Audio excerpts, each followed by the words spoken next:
Good evening, everyone. We are back live for week 62 of the Meseeks Sunday Showdown. It's your boy Verdict as always, and we've got a very eventful one. And you know, it can only be eventful if we have the man himself. That is going to be Denominate Day. How are we doing this lovely Sunday evening? Oh, we're doing pretty all right. We're excited to play, excited to watch some COD Mobile here. But gotta say, I am a little disappointed that we don't have Yo Mama in the mix, at least not on our side of the bracket tonight. Which is, something we're just gonna have to live with. I mean, it is what it is. You know, if you guys take a look at the pinned message at the top of the screen, you'll be able to see the bracket is pinned and it's ready to rock and roll. We're going to be starting things off on the top side of the bracket where we will be seeing Shredded and Seminole square off. So I know we've had a lot of, CDL this weekend. I am still continuously watching this finals, even though we are casting. So can't get enough of those guys, Chance and Miles. They just have such a good 1-2 punch, and probably one of my favorite casting duos. You know, they're up there with like Maven and Merc. So maybe one day, Day and I will be up there too. So we'll have to see how everything pans out now, because right now what we're focused on is Meseeks Sunday Showdown. And again, this is a Trovo, HyperX, JuJu Energy, and SXC Finger Sleeves Productions. Make sure you guys use code Meseeks at checkout for SXC. And now you can actually use the code Verdict in the JuJu website. So we're going to start things off, like I just mentioned, Shredded and the sides of Seminole. I was drawing a blank there. And then also we're going to be taking a look at the new rule set. So it looks like we are going to be starting off with the new Mobile Mayhem rule set, which is actually going to include a few things that I don't know if it's 100% yet, but the players are voting on it. Rule changes for tonight's event is going to start off with Stormball added. So that is going to be banned from use.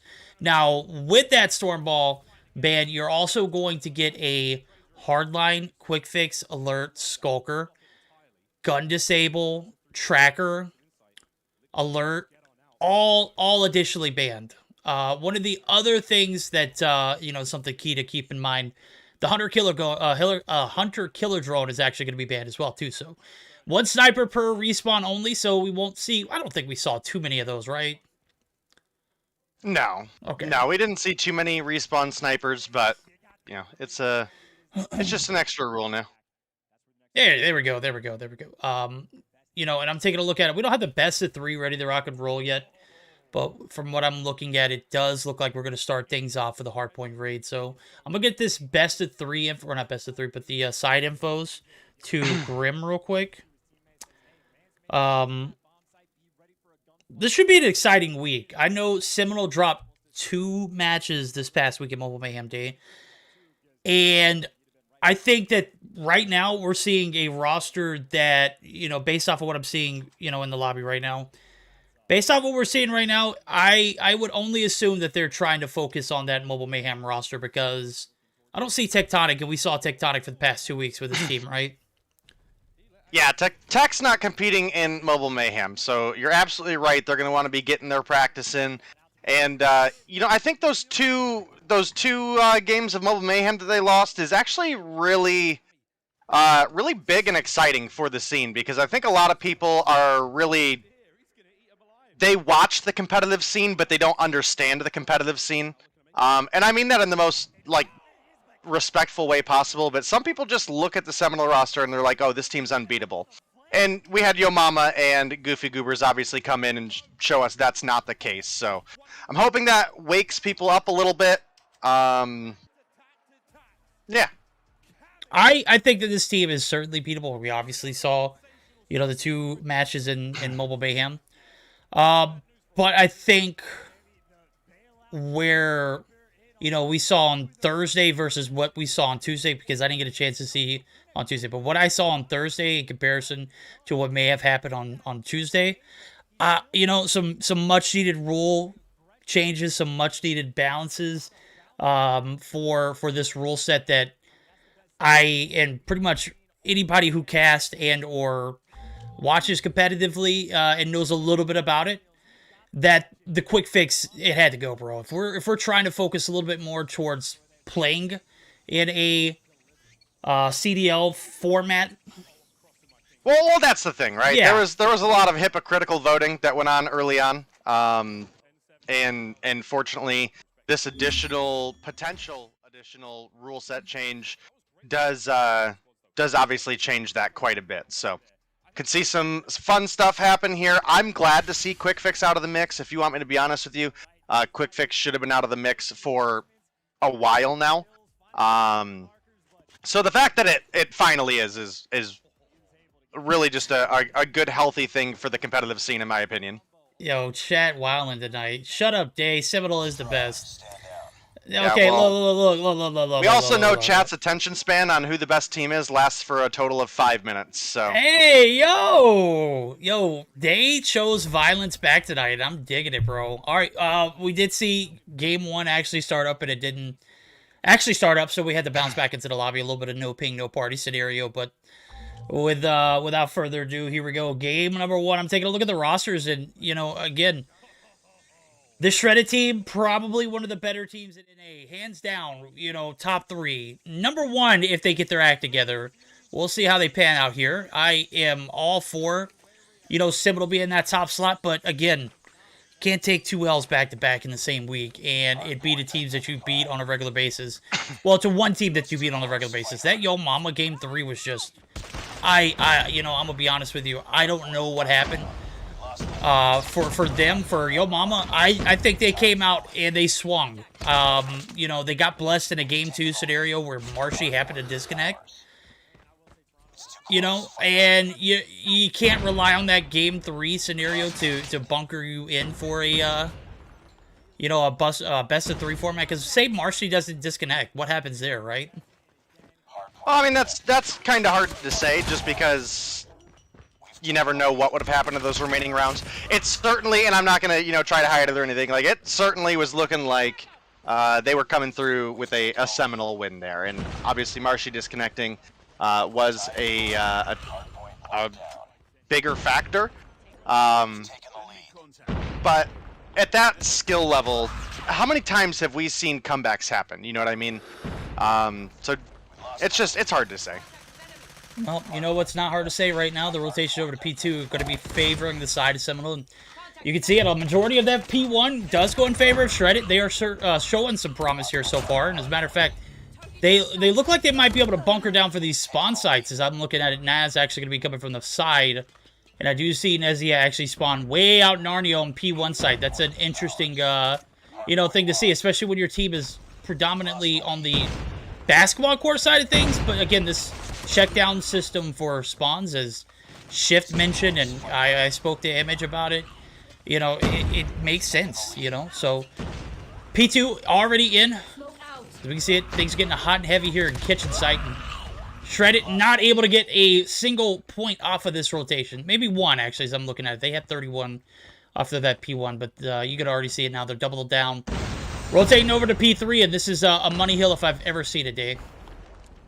Yeah, it absolutely can be. It can be very easy to control spawns once you actually get in there, so that is going to be something that we're going to be keeping an eye on. It does look like it is going to be Shredded, actually the first over to point, and they're picking themselves up a couple kills along the way, but now with Slothy rotating in, he's going to find one. Al going to find the refrag. Does look like Scott has now spawned out, and it might actually just be Nezia left alone in on the point. Go ahead and challenge the workout room. You had 2 players rotating over that way. I don't know if that was really the ideal play there. You probably use that van head glitch and be looking for players on top of the cars across, but not the play they chose, and does look like they end up falling because of it. And Seminole picking up some extra kills here. Ooh, Nezia gonna take down Slothy, who is about to be on a Purifier. Purifier, obviously one that did get a pretty sizable buff recently. I'm surprised more people don't run the magnetic engine over the what is the other one? The Horseman's Pick? Yeah. I'm a huge. That's what Slothy's running right now. Yeah, and I think the magnetic engine iron sights are just better, honestly. Well, I couldn't agree with you more. As a matter of fact, I'm trying to look at the two and compare them. I've always been a fan. Obviously, Al doesn't like the the iron sights for the Type 25 of that Horseman's pick, because dude's rocking the red dot to go along with it. But you know what? I think they're pretty close in comparison. I think the only thing that kind of throws me off with the magnetic engine is, the little circle it almost creates. It's like a half circle at the top of the sights of that Type 25. But again, it's all what the players are used to, what they like right now. What I'm seeing is being used to is Scott rocking this Annihilator. He's picked up a plethora of kills, make it 5, rounds it out. I think he only missed 1 shot. Soon enough, as soon as he finishes it up, he does get naded there, and those last 10 seconds are going to go in favor of... No, it's not. Yes, it is. Okay. That is not going to go in favor of Seminole. That is going to be in favor of the side of Shredded, but again, back and forth. A lot of tussle here on this, back burner of some scrap time. Yeah, looking at it right now, and we actually have a fairly close game still. We're only sitting up about 35 points for Seminole. Does look like they're about to have a pretty decent hold on P5 here, assuming they can keep this positioning. It'll all come on winning gunfights. Naz gonna find Marshy with a grenade. Is that Jez? Yeah, that's what I think it is. Based off the picture, that's usually what Jazz rocks, so... Yeah, that's what I was wondering, too. Yeah, he's rocking the PPSH, too, so that could definitely be Jazz. Well, we're almost through this P5. Going to that P1 reset, you can already see it. The rotations are going to be favoring the side of Seminole. And as soon as I say that, actually 2 players drop. That's Vague and Jez. Bolo going to be holding down the rocks here. Right on the tree head glitch there. And sure enough, P1 coming through here in about 12 seconds, roughly. Scott going to be taking down some big kills here early for Bolu. Going to pick up another Vague, and Bolu setting up proper here for this P1 reset. And they've got a sizable lead. Not anything that's too drastic. Not anything that Shredded can't overcome. But you make rotations so that driveway like that again. I don't know who that was, but he just got absolutely beamed. Scott on the flank here. Got one in his sight, but not able to win that gunfight. And break's going to have to come soon because game is starting to get out of hand as you take a look at it. 160 marker just hit here for Seminole. And the guys over at Shredded yet to get to that 100 mark. They are surely putting up a hell of a fight, though. I got to say, this is a stout Seminole roster, and this is a qualifying Shredded team. So Scott actually going to be the last one alive. Marshy picks up 2 with the Predator, and this is where the streaks are just going to rain in, bro. Yeah, looking like it, and this is probably where Seminole starts to take a pretty big advantage over their opponents, but we will have to see because it's actually been a fairly close fight for these 2 teams in various stages of the game. Seminole have obviously extended their lead, coming up on 100 at this point, so they're obviously looking to close things out here. I would think that they probably have a better advantage going into the search and destroy as well, so we'll see when we get there, but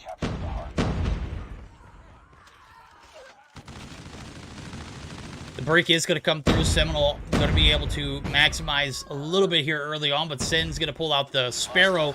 Finds one, looking for the second, going to get some help from Al. I'm reading some comments in chat, and this is, this is Rubber Pro Player EU, guys. If you're not familiar with it, you know who he is. I don't even know why I'm trying to do an introduction. If only the community could come together in GA. One thing that I read, people want to reduce movement in this game. They can't aim track well. Well, that's a tough, that's a tough, I don't know if I could have a response for that. I think the only thing that I would respond to that is, everyone's going to have the same movement, which is going to highlight who has better movement on base perks, but I don't even think that's a fair assessment either. Dave, what are your thoughts? I mean, there are definitely a couple players that you could pull to mind that have better movement skills within the game. One of them is obviously going to be Miney. I think his is probably the one that stands out the most. But to a degree, I would say Marshy pretty similarly as well. Maybe Donlai a little bit. Okay.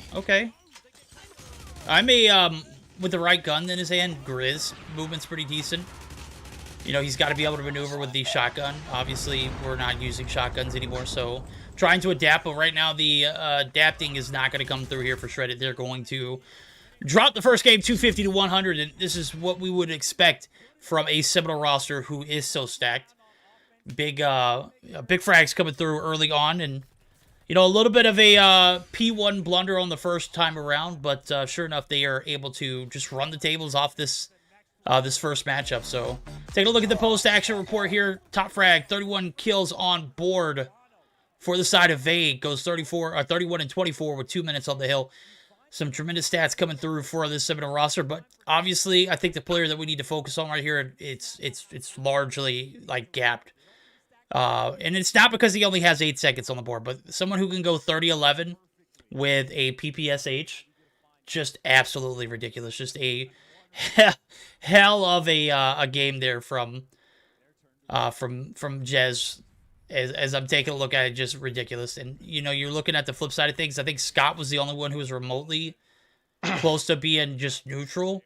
He was fragging out early, but you know, that later end of the game when those streaks come raining in, these guys start using the operators. Obviously, you know, it's very difficult to get back into the swing of things when half your team is going, you know, double negative.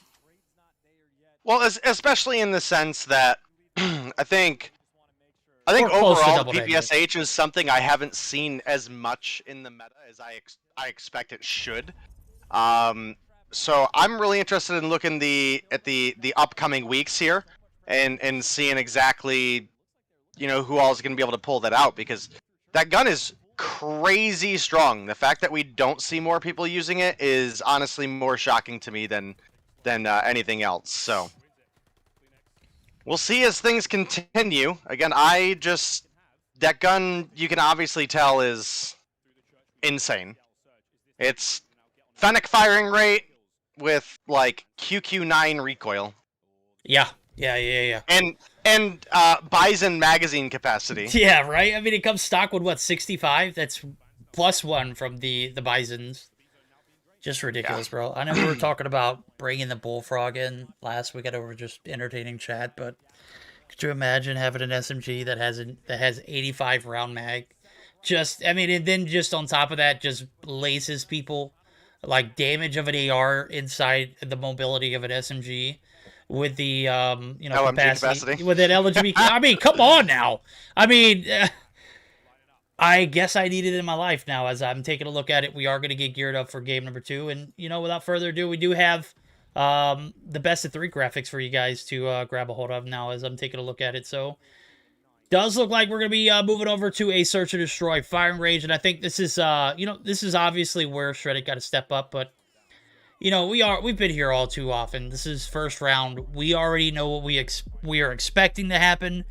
If it doesn't happen, we won't be upset. We'll be more along the lines of, let's see that game 3. But right about now, it's starting to look like Shredded are going to be taken out here in the first round. So I'm looking at it right now. It's a search and destroy firing range. If they do happen to win this firing range, which more power to them, well, we're going to be looking at a takeoff Dom. So very interesting rotation. I am not one for domination on takeoff, but then again, I am always here for competitive sake. So Mochilla coming through with a tier 2 sub. What's good, Asta? I'm sorry, Mochilla. Asta retired. Mochilla is. Yeah, Asta. Asta retired again. Yeah, Asta's washed. Mochilla season all year long, baby.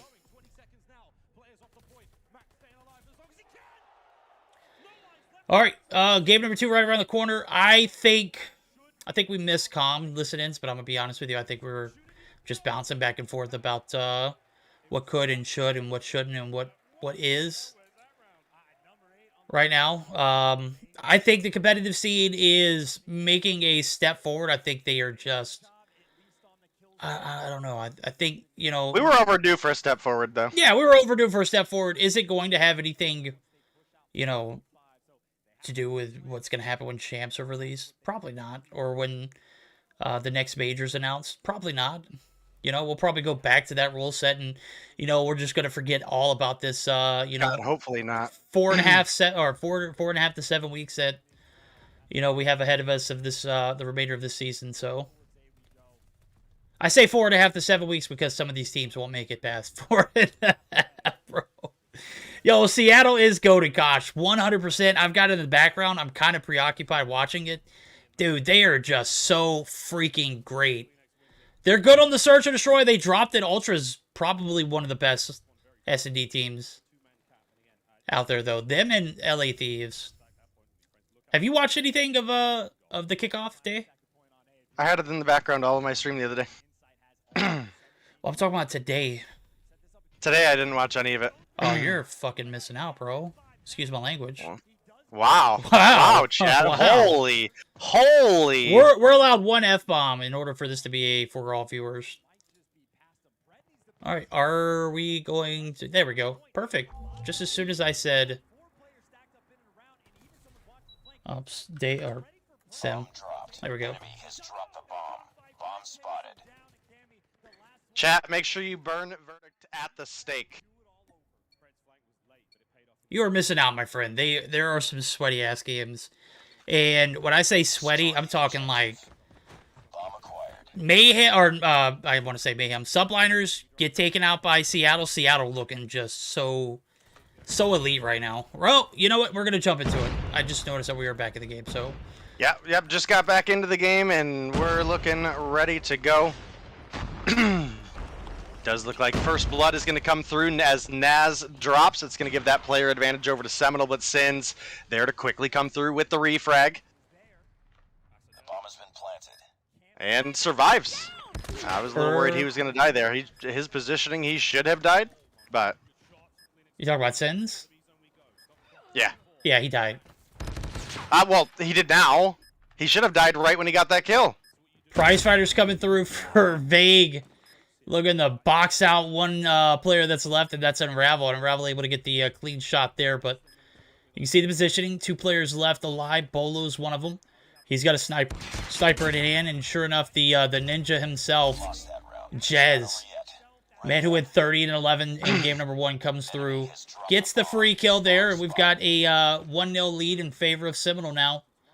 3 kills on board for Jez that first round. This guy, is this Jez season? Is this like Jez is here? Is this where he like just stands out in front of everybody and just absolutely slays? It could be. It's currently looking like that, but it's hard to say because we haven't seen Jez play consistently in at least a little bit. So to see him back with such a strong team in an SMG meta specifically, I think he has a lot of potential to just do exceptionally well here. And he has. And again, the SMG meta has typically speaking been a little bit stronger for him in my opinion. You throw the PPSH in that mix, and bro, that's a dangerous combo. There we go. Vague finds one. Jez gonna get the assist there down to 1v2 scenario. Vague gonna be caught up in the top side of wood, but is gonna be able to recover for a little bit, and there's where quick fix, well, it's definitely not gonna come in handy because he didn't kill anybody, but I'm just gonna shut my mouth, bro. I don't know what I'm talking about at this point. It's been a long day. Jez, last one alive in a 1v1 here.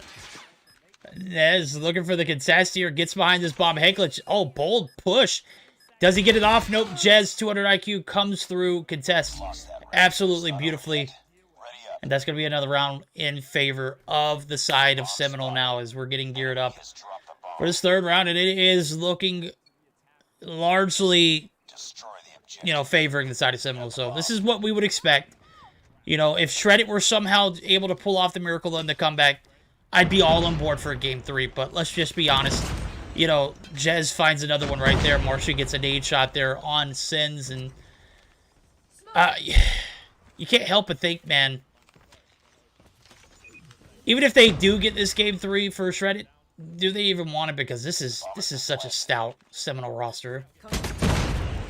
Yeah, I mean it's hard to say. We've obviously seen comebacks against this Seminole team, but do we think Shreddit is a strong enough team to make that comeback happen?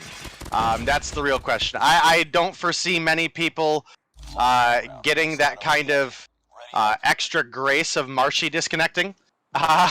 as kind of like a once in a blue moon thing, but obviously it's possible they could just make the comeback and win. But this is typically speaking not going to be one of your stronger teams in North America.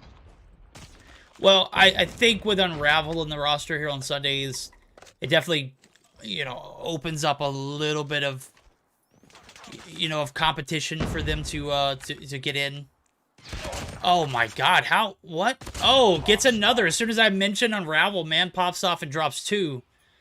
Of course, he's over here on the sandbags area where, when you're looking through that trailer site, I think you're still able to see the player's name tag, and I think he's going to get Marshy here for free, too. Doesn't matter. Scott comes through, gets 1. Scott's going to be taken down, though. It's a 2v2. Bomb's been planted. Marshy, of course, just got taken down.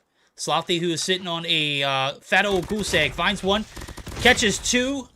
So as soon as I say goose egg, bro drops 2. GG, Slothy. Yep, and that's 4 rounds in a row for the side of Seminole. They're going to be looking for the 5 sweep on the offense, and then they'll be looking for, theoretically, 1 or 2 more in the second half. We've got a very aggressive B push coming out of Seminole here, and absolutely nobody from Shred-It is here to contest, so a little bit unfortunate for them. Probably going to be a free bomb plant coming through for the side of Seminole, and that could be the 5th round. They're going to be in a great position to set up a defense. They're going to have that bomb head glitch available to them as well. You can see that we've already got Bolu pushing on up towards the ramp, looking to get a sight line there. Bolu, been one of those talents that's been trying to get his sniper game up for a little bit here. You can see he was looking for the wall bang there. Not really going to find anything to connect. In fact, one of his teammates is going to pick one up. I missed who it was, but Jez going to find 1 before being taken down. Bolu misses the slide shot onto Nezia there. It's a 4 versus 3, but Nezia with the slide going to take Bolu down. It's going to be Marshy getting the refrag. It's now 3v2, 15 seconds on the clock. You have to imagine that this is going to be oh my God. Up to Seminole. Big taken down. Marshy going to find Unravel on the refrag, and Slothy comes through with that final kill. And the 5-round offensive sweep comes through for Seminole. Now they're just looking for 1 more. Can Shred-It find any sort of groove here on the offense? I'm going to be honest with you. Right now, they're getting shredded, and it's not even close. 5 long, dreadful rounds in a row. It's just going to be one of those nights, it looks like, as Shred-It on the brink of, this next round being a make-or-break scenario. Scott does find first blood, which is going to be vague now. We've got a 5v4, the player advantage in favor of the side of Shred-It, and they're playing for their lives here. You have to be flawless through 6, and I'm a firm believer. If you weren't flawless through 5, how could you be flawless through 6 more? I'm clearly taking shots that day right here, and he is. Yeah, that's pretty rough. That's pretty rough. Well, I mean, if they can find 3, I guess. Yeah, kind of rude. No, it is what it is. Push towards B site. Marshy going to be the only one here to contest, and nobody taking a look at Cubby as right now, but does catch Sins on the slide peek. Some damage going to come through, but Marshy not going to be able to win that gunfight. Now it's going to be left up to Jez. Like I said, this is Jez season. Does have a sniper in hand, but bomb's going to go down, and clocks are going to be against him here. It does catch Sins right here on the front side of Tin Door. The movement not going to be there. Sin's going to be able to win that gunfight, and we are going to be moving into a 7th round. Shred-It able to buy themselves 1. Can they do it for 5 more, D? Well, that's going to be the big question of the night, right? And if they get to 3, I'll believe that they couldn't make it happen. It's going to be them getting to the 3 that is going to be a little bit difficult.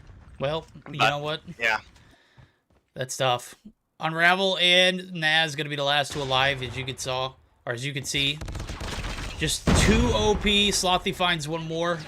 Slothy finds the last, and that is going to be a smooth 2-0 win in favor of the side of Seminole. 6-1 win. They're going to be moving on to the 2nd round, where they will be facing off against the winners of the Explicit and Rain Rugrats. So that's an interesting one. Rain Rugrats completely do almost a full roster change. They remove 3 players who Basically Pick up 3 main more. raid, and then they pick up 3 more. They dropped Shorty, they dropped Moralto, they dropped Mangoes, they picked up FaZe, Beetle, and Devil. And that explicit team might be catching some hands here in the second round. So I don't know if Rain, even with the rotation or the roster changes, I just don't think that roster can take down a explicit team. But you know, it is what it is. Every dog has their day, and right now the dog is going to be seminal because they went smooth 6-1 in the search. They won 250 to, I don't even know if Shreddit got to 100. It was difficult to watch. Taking a look at the post-action report, 15 kills on board for the man. Jez himself just being an absolute terror. Marshy, the man who Day has claimed to have some of the better movement in NA. I can absolutely agree with that. 6 kills on board for him. 6 kills for Slothy and Vague, and Bolu gets scraps. 2 kills apiece. It's tough when you got, you know, the Demon Jez just running rampant throughout the map and just doing whatever the hell he wants whenever he wants and having no kind of, repercussion to it. That's just ridiculous. Gun skill on point, you know, he gets the PPSH. He started with it last week. Saw how well he did with it then. I'm interested to see if he continues to use it throughout the night. Well, we will see. I think, again, I think it's an incredible weapon that I expect to see in the meta. I expect more people to pull it out as they get it leveled up. That could be a factor, right? Is if not everybody has it leveled up, then it makes it a little bit difficult to make sure you have all the best attachments for it. So not everybody has 19,000 experience cards laying around, you know? You do. I don't. I do. I have like 2,000 left. I used to have like 40,000 back when Gunsmith, right before Gunsmith dropped it. I used a bunch of them prior to, and I completely screwed myself whenever I did that. So I burned through whatever I had left, and I think I upgraded roughly half of the guns. The other half just, you know, I don't even use them anyway. So, and then they introduced new ones, and sure enough, I don't have any XP, double XP cards. So, or not double XP cards, but just level up XP cards. So, super unfortunate, but yeah, we're gonna be moving on to the second round. It looks like Team Revenge has moved on via a DQ over Lethal War. So Lethal War's out. Team Revenge moving on. That's the team that entered in Thursday's series for Mobile Mayhem NA. Animus and Midnight Gaming, the winner of that matchup, will be moving on to face Team Revenge. So we're going to be on board with Seminole tonight, and they are waiting for their opponents. It's Explicit and Rain Rugrats in the first round. We might be able to jump in there if I can catch Echo before they jump into the Surge, or the Dom, rather, if they're not already done with it. If they do go to a Game 3, question mark, I don't know. We'll figure it out. Right now, we're going to take a short intermission. We're going to get our next lobby set up. So guys, don't go anywhere. We've got plenty of action left. This is the Meseeks Sunday Showdown, of course. We're going to be here for at least another 2 hours or 3 hours a night.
Alrighty, guys, we are back with it.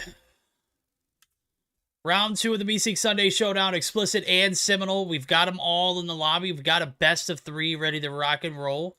As I'm taking a look at it, it does look like Explicit did pick up somebody pretty known in the competitive scene, as I can see it in the lobby right now. Their roster right now, or the lobby roster, consists of Veteran, Lucifer, Solo, Angelic, and then Leon. Leon is former NYSL Mayhem player, dropped right before Stage 5. So we're not even going to wait up. We're going to go ahead and dive on in, and then things are going to get spicy here early on as I'm taking a look at the rotations. We are going to be starting things off with a little bit of Hardpoint Hack the Yard, followed by a Search and Destroy on Takeoff.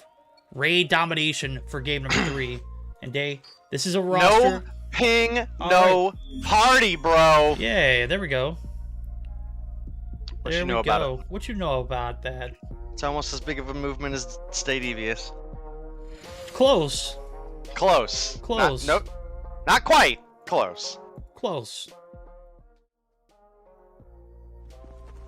Well, you know, first try round didn't have a successful launch, so does look like, again, we are going to start off with that Hardpoint Hack the Yard, Search and Destroy Takeoff. Again, game number 2. I haven't even moved off the screen yet, so there we go. We are back in it like Bennett. Give it a second try round. Go ahead and spam that start button. So I'm looking at it. Same roster for Seminole. Obviously, Bolu, Slothy, Vague, Jez, and Marshy. So very, very interesting rotation. Definitely 2 unorthodox maps to start us off with, and then a classic, a banger, if I don't say so.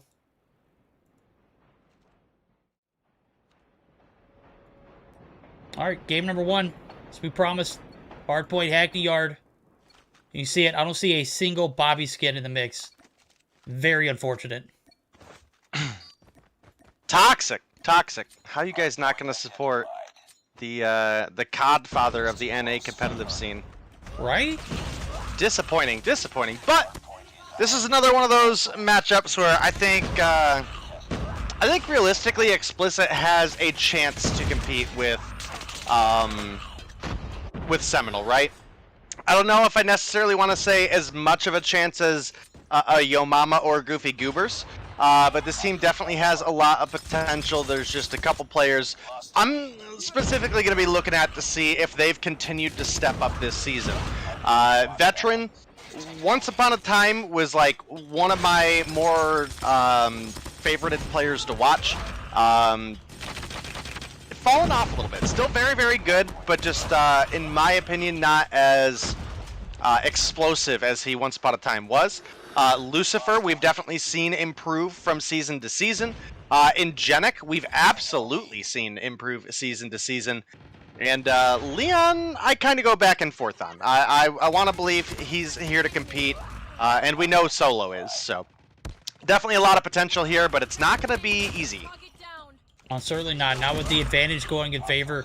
Well, I think it's going to be short-lived as I'm taking a look at it. Vague's the only one here for Seminole.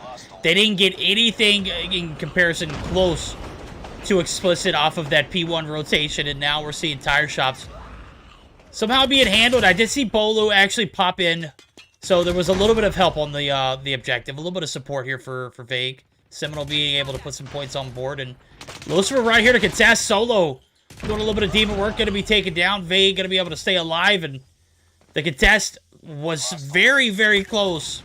Just not going to get there in time, and those gunfights are crucial. And, you know, there was 2 players who, you know, all you had to do was take out for Seminole, for Explicit to get that break. They weren't able to get those pieces in, and right now they're biting the bitter end of this first spawn, per se, you know, disadvantage. But they did get a majority of the chunk off that P1, so I know they're not feeling bad as I see it there. Leon actually going to spawn right here on the outside of Tire Shop. Vague going to go ahead and utilize his Predator Missile. Catches Leon on the transition, and now battle for P3 is going to ensue. And right now the advantage is in favor of the guys over at Explicit, but not a lot of traction on this hill. This is really, in reality, worse than P1 in my books. Well, we're going to see. This game is starting to develop a little bit. Of course, we're going to 250, not 150, so a lot of opportunity for comebacks yet to happen. This is one of the bigger P3 holds I think I've seen on Hackney Yard, so looking really solid for the side of Seminole right now as they extend their lead to 45 points and potentially growing. Bolu does finally get taken off of the point as Ingenic finds 2. But it does look like Seminole pretty much right back on the point, racking that score up. Should be able to cross the 100-point mark, and P4 going to be a scrappy one. There's not a ton of super favorable spawns for P4 on this map, but you know, if you can get in and hold it, the entrances to this point are fairly narrow, at least in comparison to some other maps. So we'll see as things continue to develop here. Yep, and Jetta gonna be the only one here for Explicit. Vega to slide through. Saw the patience for the side of Seminole before they made the push in, and Jetta did a great job of holding his grab vortex for the time being and able to hold the push off. But, you know, when you've got multiples, you know, waiting right outside the door as soon as that grab vortex disappears, they're just running balls to the wall, all in the objective. And the streaks starting to come through early. Vague picks up 3 massive ones with the lightning. And now you can see at 20 seconds left on this P4. What we thought was going to be scrappy has been anything but scrappy. It's just, you know, the side of Seminole extending a very, very large lead. It's 70 points now, getting a little out of hand. You get anything past that 70-point marker, and it's just like, man, is there any way we come back, especially the 250 format? You know what? I think any team has a chance to, especially with those rotations coming back through. You play them a little differently second time around, and you know you kind of get a better feel for how the other team is playing. But at the moment, it's just not looking too good for the side of Explicit now, as we're seeing. They do have the spawn sites. Nope, they don't. I was looking at Lucifer. Lucifer was the only one alive, and sure enough, 3 players from the side of Seminole come swarming in on this P5 bottom site and making it that much more difficult. So we're midway through the game, and I think it's a perfect time for a quick listening. So bear with us as we join in the comms for the guys over at Seminole.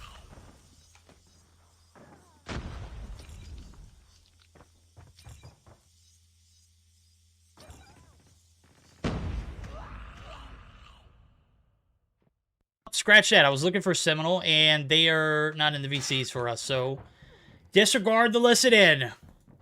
Jesus, Verdict. Get your act together. Come on. I think Dave might have... Is Dave still... Explicit either. Yeah, I don't see... Oh, yeah, I do. Okay. Okay, you see Explicit? now. All right, you want to yeah, do one they're all the way down near the bottom. Yeah, let's go. All right, we're going to jump in with Explicit then. Oh, I can't move in there. Sorry. What? I'll move you. I'll move you. Yeah, 1P2, 1P2. Hey, I got shot in the back from Cargo. How the fuck? P2 dead, P2 dead. Nice. Just hold him. Everybody go to hill, everybody go to hill.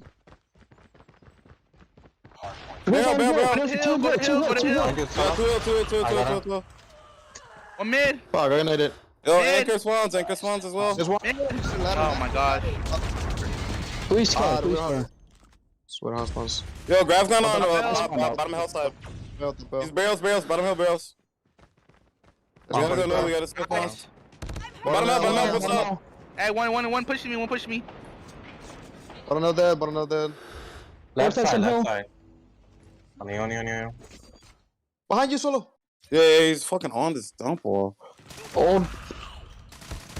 I got shot from mid too. Bro, I'm just fucking getting smacked. Got you. 1P1, half health. On the van side. Van side. One more point. Van side dead. Window low. Looking mid. I got a name. Enemy contact. I gotta say, there is a lot of frustration in those comms. I felt every single bit of it, and you know, I think one of the prominent call-outs that I heard was from Leon. He was like, dude, I'm just getting smacked. It's tough. You're coming in with some of the best at NA, and right now, you know, it started off great. It has been everything great, but since that first P1. As a matter of fact, they've only been able to pick up 20 points since then. 21 to be exact, Dave. Well, yeah, and you could definitely hear it in the comms, the frustration for the side of Explicit, and that's definitely expected when you come through with a sizable loss of that degree, right? So, the biggest thing that we can hope for Explicit here is that they're just able to bounce back with a good search and destroy. Maybe they push us into that game 3 scenario, and maybe we can still have some fun with it. I think if they don't hold back in this search and destroy, we'll have a decent matchup. But I'm taking a look at the post-action report, and it's difficult. I have to agree with Leon, dude. 100% got smacked. Just very unfortunate. Not his game. I haven't seen him a lot recently, so we'll put it in part to the fact that we haven't seen him play competitively recently. So maybe he's just a little chill. Maybe he's just a little cold, because bro, just I don't know. Those comms pretty much everything that Leon said pretty much summarized those comms. I hate that we jumped in there, but I couldn't catch a break with Seminole. So Seminole was able to catch a break for themselves. So 29-14 for Vague, a minute and 35 on the hill, 23-14 for Bolu. And Jez, only 1 second on the point, Dave. 1 point on the... I'm starting to see a trend here with Jez. But, I mean, as long as you're able to win games, I can't argue with that. But he does go plus 12 positive. So, yeah, that's pretty much it. I don't know how else to break this game down. It was a bloodbath. I had a lot of high hopes going into it after that P1 start. And then they almost get the break in P2. It's like everything afterwards was almost in favor of Explicit and almost just doesn't cut it, does it? No, it doesn't. And, unfortunately, that's, just sometimes the case, especially when you're up against a team that does bring that degree of aggression like Seminole, right? So we're obviously going to continue to watch and hope some better stuff for Explicit here. Maybe they can, again, extend us to a game 3 off of a good search, but it's not going to be easy. No, it's definitely not going to be easy, especially on a takeoff search and destroy map. That's one of those wide open ones that I seen. I want to say it was Vague, Jez, or Slothy, and then YVK in a 4v4 S&D tournament a few days ago. They just played so damn well on this map, even in the 4v4 format, which I'm going to be honest with you, I kind of enjoyed. So, I'm not saying, hey, let's go to a 4v4 format, but that is what you're saying, though. All I'm saying is I enjoyed it. All right, we're going to be getting geared up again. As I mentioned earlier, we're in a search and destroy on takeoff. As we see, it looks like everything's going to stick. We're going to go ahead and dive right into it. It's match point here for Seminole, and this is, just to stay alive here for the side of Explicit. Well, we're getting into the action. It's not really a map that you or I love, but it's definitely one that we could see some good action from. Good action off the rip. There's Slothy finds one, and Jetic going to be abused right off that heady right on the A site, and trades back and forth. Now as the 2-for-1 solo finds a shot, Vague drops, and now the bomb goes down. So Bolo Abe, oh my god, solo. The shots with the DLQ just absolutely on point, and now that's going to leave Slothy, who picked up first blood, to begin the round all on his own. Leon catches him on the transition. He might have got smacked last game, but he's doing a little bit of smacking himself here. Not literally because he didn't have the prize fighters, but pulling out the Renetti and making it look pretty easy. Get ready for the next round. Well, we're going to see. It is going to be a first round going over in favor of Explicit. So again, maybe they're able to pull things together. Maybe they're able to push us into a game 3 scenario. I still think it's going to be one of their harder matchups that they could possibly aim for. But it's definitely something that we can see out of them, right? Oh, it's certainly possible now. Marshy one shot up top. Jez does get first blood as he takes down Solo. Lucifer also traded. The push comes through. Veteran right underneath. Catch some cheeky shots on Jez. Doesn't know he has Marshy up top to deal with. Marshy drops down. You can get some smoke too, homie. Now we've got a 2v3. Bombs down, though, and Veteran sitting on a nice little 2-piece here. Leon finds one. That's Slothy, and now Bolo and Vague. Veteran and Leon Leon gonna walk right into Vague. And now, bomb has been planted. All it's left to do is kind of sit here and control this defending side. Bolu doing A1 with it. You can see his location. He's not giving anything away. Does get the sit rep. Vague does get the shots to land, and we've got it 1-for-1 so far. Yeah, 1-1 all tied up. Again, this is where we've got to see it come through for the side of Explicit. And they're up against one of the most difficult teams to face in all North American competition. So it's going to be a tall order, man. It's going to be a tall order. Obviously, we're still seeing a lot of type in the meta, but obviously we've seen Jez really rocking out with the PPSH, right? So something we could absolutely see more players. You want me to be honest with you here, bud? When I did my interview with Solo a couple seasons back, he had mentioned to me that his favorite gun in all of Call of Duty was the Fennec. Yeah, I remember you telling me that last Why week. are you not using the Bison here, bud? Or, I'm sorry, the PPSH? The PPSH, yeah. Because it's not the Fennec, bro. It's not the Fennec. As a matter of fact, No, I don't but think... the play style is like Fennec through and through, though. Vague doing it for the content. He says he's trying to he's trying to get some action in here. As he finds a good old 1-2 punch there. As he finds last blood on Solo. The self-proclaimed favorite gun was the Fennec, and we've seen Jez rock it. We see him actually pick up the sniper for the past 2 rounds, and it kind of favors his style of play here on this big map. As he's found 4. Definitely made a case for himself, and Solo, who has been silent for the last 2 rounds, sitting on a smooth 2, which he picked up that first round. So bomb is gonna go down, but Veteran quickly finds the first blood. Lucifer finds a second. Bolo gonna get a refrag. Bomb again down to the B site. Not my oh no, that's the B side. Okay, never mind, not the A side. A side is usually where or is it at B? B is all the way on the front side of the map where the B. Yeah, B is the one that's really exposed in the middle. Yeah. It can be really difficult to defuse because of its positioning. There's a lot of cover.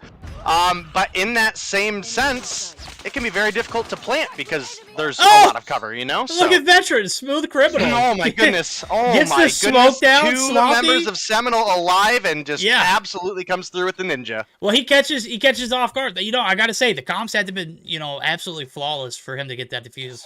Why? Because Sloppy was getting some shots. They were clean shots. Smoke obviously was holding his perception back, but Bolu nowhere in sight. Veteran just absolutely diabolical right there. 2-2 now is that should have been around theoretically in favor of Seminole. So 1 drop through the cracks. Jez opting for the Type 25 display. Is the B or the A side actually going to get pushed this time around? And 2v3, Jez finds the evening frag there. Now it's all on Lucifer and make that just Veteran now.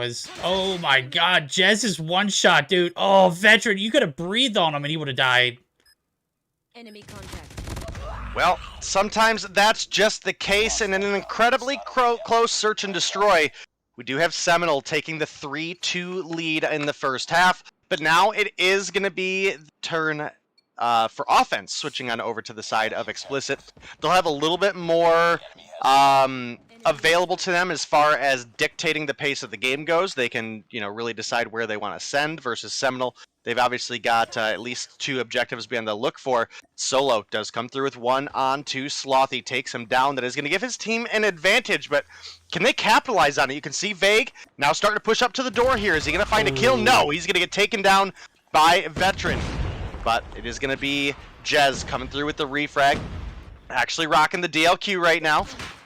Gets taken down by Solo. Absolutely cracking. Solo pulls out the Renetti to find Marshy as well. Now it's Bolu left alone. Lucifer gonna clean him up, and we're all tied up once again. Yeah, a much better round there from Explicit. Solo finally starting to get back in his groove. He picked up 3 that round. Much needed kills. And a much needed round here is, granted 1 round is not going to make or break a search and destroy game, but when you're playing for your life, that 1 round matters. Every round matters. As we see it now. 3-3. Oh, boy, Slothy. A little bit of headshot action right there. Peeks right through mid, gets the business, and now looks like Jez wants some smoke too, but Jez going to play it a little bit... Oh, my God. What was that, Solo? You're just so ridiculous. That was the boldest ego child I've ever seen, and bro, Jez is cracked with the PPSH. Solo absolutely ran up the staircase and gave him the work. Well, sometimes that's just the way it goes, especially when you've got players that are up to this caliber in the mix, right? Solo is one of those people that as soon as we saw him come in the scene, we were like, this kid is cracked. And my opinion has not changed ever since the first time I saw him play. So I'm on board for it. Solo, if you're going to be a sniper now, show me something. Show me something, bro. Well, we got one lined up there. Jez, probably not the play that I would make. Oh, man, he has just such great, like, crosshair You're not a placement. pro player, so the fact that you wouldn't make the play don't matter. No, I'm just kidding. You're absolutely right. The disrespect, rude. I just, whenever you're looking at it and you're seeing, you know, I don't think they can see the name tags, obviously, but, you know, if it's a sniper, you got to assume it's either Bolu or Jez, and I think that's a 50-50 shot, right? Jez is just not one to miss. As a matter of fact, Jez just absolutely bodying two, Solo and Veteran, and he has spotted bomb, and we've got a 4v2, and as I said, this is probably not the guy you want to peek. That's exactly why right there, so... Angelic and Leon left on their own. They've got, you know, the bomb right here in this staircase, at the bottom site, but we just watched a massacre from Jez, and he has not moved an inch. Yeah, well, I mean, as you mentioned, he knows that he's got bomb down, so he doesn't really have to. Even if he's not able to pick up the kill, he can be looking for just making that call out to his team, right? So we're going to be on the lookout for the play we have Jez make here, and let me tell you, Verdict, it's been a spicy search. We're all tied up once again, 4-4, as Seminole do answer back. And I gotta say, I'm glad. I'm glad this series has been as good as it was, because that hard point was not good. Was not it, bro. No, it was not it. Poor explicit. I think I read in chat, and I don't think there's any other words for that matchup other than maybe what Leon said. I'm getting beat up, bro. I'm getting destroyed. I don't know what his words were like verbatim, but you get the gist, and this is what I'm here for. I'm here for close matchups. I'm here for the excitement that it brings, the competition that this stage of gameplay has. Just absolutely ridiculous, and I'm all on board for it now. As we're going to see Explicit with a little bit of an advantage. They were able to take down Vague early, but again, Jez in a very, very... Oh my god, the jump shots, they might land, they don't, he falls down, and bomb goes down though, so 40 seconds on the clock now. Veteran does drop in the background, I'm not sure who picked for the kill, but you can see the push. Good night, Leon.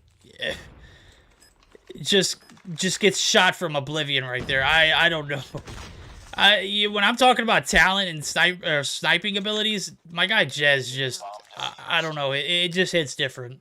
Lost that round, but it's not over yet. Yeah, a lot of incredible talent in this game. Jez, obviously one of them. I'm glad we're seeing him make a little bit more of a consistent comeback in the scene.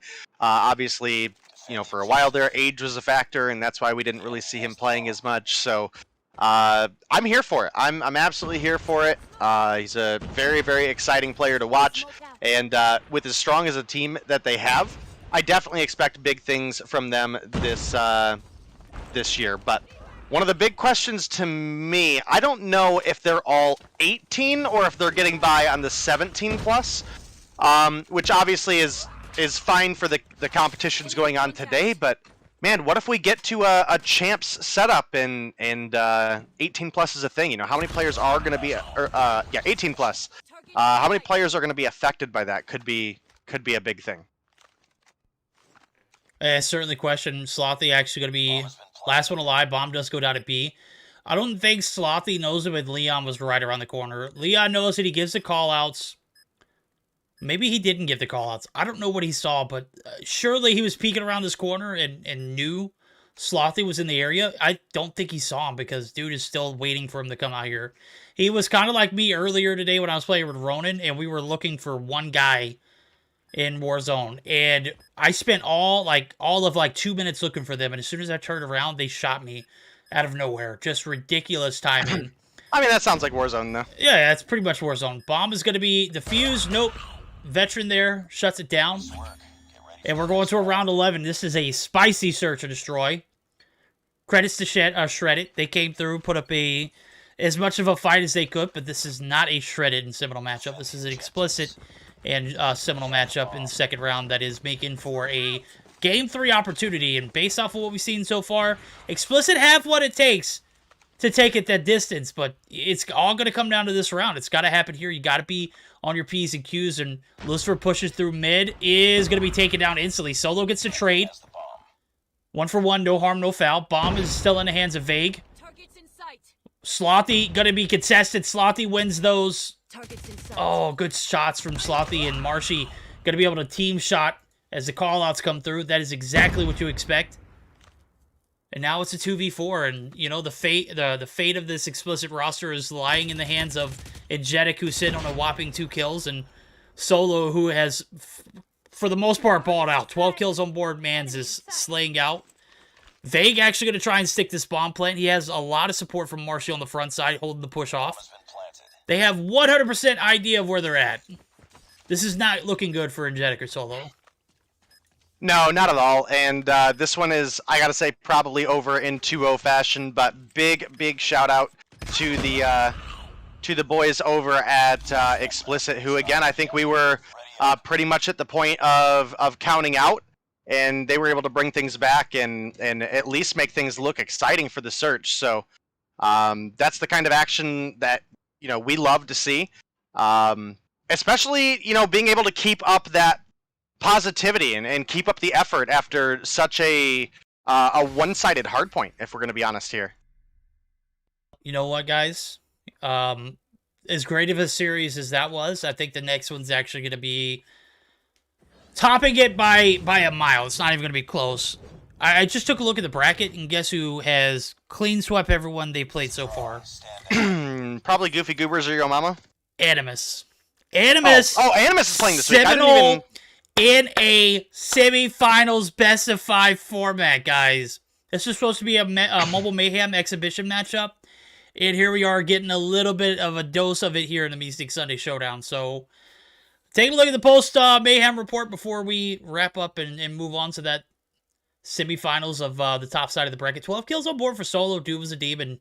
Veteran had that one clutch up ninja defuse that I hope that sparked them to put up a little bit more of an effort, because they started to play a little bit more consistent after that, but surely, that one round couldn't make for the remainder of the games. 6 rounds do favor the side of Seminole. They're going to be moving on. 13 kills apiece for Slothy, who stepped up towards the end of the game, and then also for Jez, who has just been on demon mode the entire night.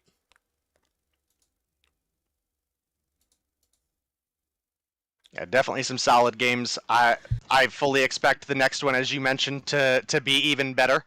So we'll see when we get there. It's not going to be far away, guys. I think we're just taking a short break before we get into it. We're going to take a short intermission, guys. Let me go ahead and update. We're going to take a short intermission, guys. We're going to get the lobby set up. We're going to make sure everything is good and kosher on our end. And we'll be right back with some more Meseeks Sunday Showdown. Again, the semifinals. Animus from EU, one of the better teams in this EU scene, who we actually saw got beat by Anarchy, which they are no longer being coached by Image, though, so that should be interesting to see how they pan out for the remainder of the season. So, I'm keeping things, going, and that should be some information we share on Tuesday. So I'm not going to spoil too much. You guys obviously have Twitter, so if you do, make sure you drop Day and I a follow. I'm sure a majority of you are already following Day, because he's got like 40,000 followers, and I hit 1K. I hit 1K. So I'm happy with that. All right, we're gonna take that short intermission. We shall be right back with some Animus and Seminole matchups. So don't go anywhere, guys. 40.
Alrighty, guys, we are right around the corner from a seminal and animus matchup that is going to be an epic one. So bear with us. We had to remake the lobby and everything just so we get that NA ping.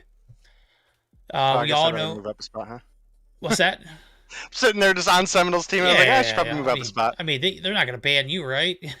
Yeah, guys, we had a little bit of a spicy, ending to that last series. As soon as Jez bounced out of the lobby, I don't know what happened, but dude got banned. So if you see Jez's account, a little different than, I think he's played on Forsakens, if I'm not mistaken. I think he's played on Bryson, he said in his stream. Sure enough, it is going to be Jez. So we've got the best of fives ready to rock and roll. We're just waiting for everyone to join in the lobby. So bear with us as we get the final touches on the lobby and everything ready to rock and roll. Oops, I actually bounced down too. So, but don't go anywhere. We got the Meseeks Sunday Showdown semifinals right around the corner where we will see a battle against the NA versus EU. This is the series that, we were looking forward to last week that we were talking about. We were hyping up. We even got, Zim in chat talking about it like an exhibition Mobile Mayhem matchup. And I think we're getting a little bit of an early glimpse of it. So don't go anywhere. We got this matchup right around the corner. Literally should take 1 to 2 minutes. So bear with us as we get the players in the lobby.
everybody? We are back live for the Meseeks Sunday Showdown semifinals. We've got ourselves a pretty sweaty matchup ahead of us. As I'm taking a look at it, we've got a little bit of across the pond, rivalry going on here. Seminole going to be squaring off against the one, the only Animus. And Dave, this is a matchup, again, that we talked about as a mobile matchup, mobile mayhem exhibition matchup. Definitely would have been one of the ones I wanted to see, and we're getting a little bit of a glimpse of it here. So, obviously, it's going to be all on NA ping, which would be a little different in a mobile mayhem exhibition matchup.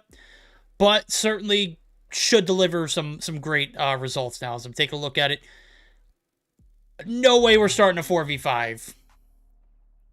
Well, looks to be the case, my dude. So I guess we'll see. That's obviously not at all what we want to see in this matchup, but sometimes we just don't have the choice. And I'm not entirely sure what the reason is, but it does look like we've got a no ping, no party situation going on anyway.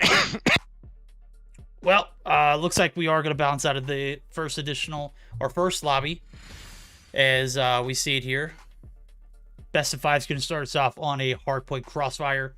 Hack the yard, search and destroy for game number 2. Domination takeoff. If it does go to a game 4, we're going to see a summit hardpoint. Then game 5, we're going to search right back around for a search and destroy raid. So, guys, if you're wondering why we are not started the matchup, It's because Jez is clearly hacking. Guys, Jez's account got banned right after the explicit matchup, and I don't have words for it. So, what is finals today? Absolutely, Oxy. Finals is going to be today. We're trying to get it knocked out right now. We're trying to get the semifinals at least knocked out. Finals are also next week, and the week after. Yeah, and the week after every Sunday night. Right now, we're trying to set the stage on our side of the bracket, which is Animus and Seminole. And on the bottom side of the bracket, we've got none other than Zygnus and Yo Mama. So, certainly going to be an interesting night as we see it. Why is Bolu at the bottom? Why is he in the red side of the screen? Alrighty. Oh, there we go. We're going to have a new lobby host. That makes sense. All right, well, I hope we can trust... No ping, no party, bro. I hope we can trust Echo here. We'll have to find out now, if you guys are just now joining us. We've got the best 5 ready to rock and roll. Again, as I said earlier, we're going to start off with Hardpoint Crossfire. Search and Destroy on Hack the Yard. Domination on Takeoff. Hardpoint Summit. Search and Destroy Raid for Game 5. Ban Dom Standoff for the side of Seminole. And then Hack the Yard Hardpoint for the side of Animus. So... interesting bans. Definitely would have liked to see maybe a hardpoint crossfire ban thrown in the mix. But interesting sure enough, so. Bro, you're asking for too much. Am I though? Yeah. Yeah. Oh, okay. Maybe I am asking a little bit too much, but taking a look at it, second round we saw Explicit and Seminole battle it out. Seminole was able to take out. Why is Bolu still at the bottom? He dropped down to Animus's side. And Echo is trying to start it. Why? Yo, please don't tell me we're having a 4v5.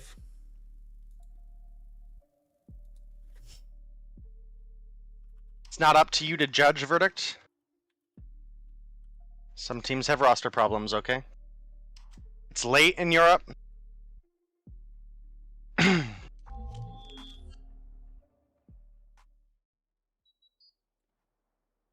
Alrighty, guys, the matchup that should have been is clearly not what we're seeing here. So we're getting another case of no ping, no party. And we might actually be in a position where... rip. We can't figure out the lobby, so... Unable to connect a game. Please retry again. Yeah. Super unfortunate, but again, trying to get the lobby settled out. Obviously, we knew this was going to be an issue heading into the night. We were not able to get ahead of it. I think what they were probably trying to do there was trying to get the lobby set to NA and then have Shift join in. Are they starting the lobby over again?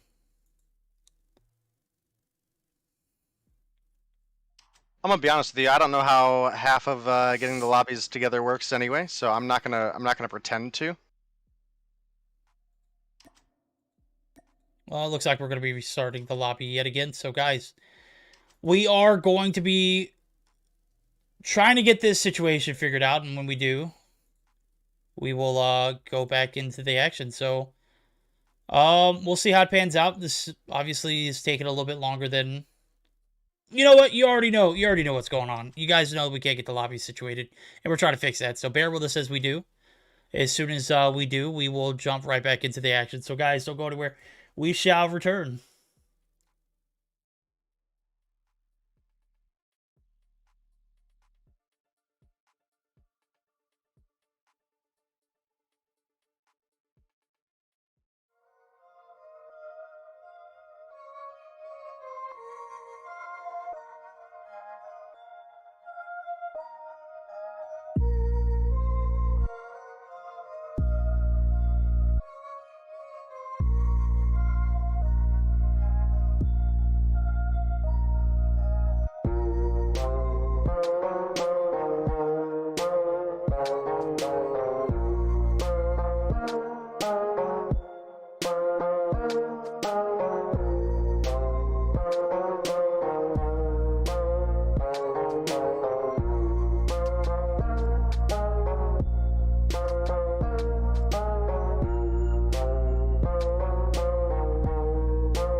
All right. Maybe what we should do is just wait until we actually see them get into a lobby, and then once they actually start playing, then we.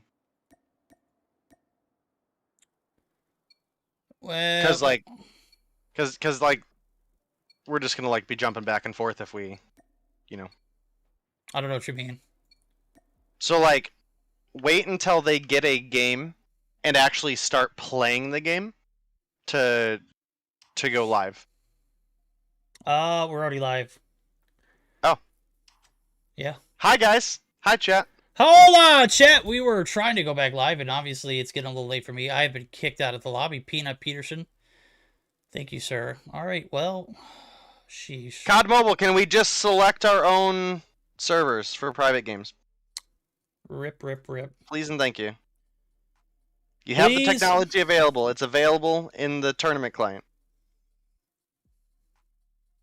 Yeah, Microsoft, fix your game. Yeah, Microsoft. Yo, I'm obviously throwing strays, and Microsoft, you did deserve that. Here we go. Let's see if we can get this lobby set up again. Right, there we go. It kept going to EU, so... Son of a mother lover.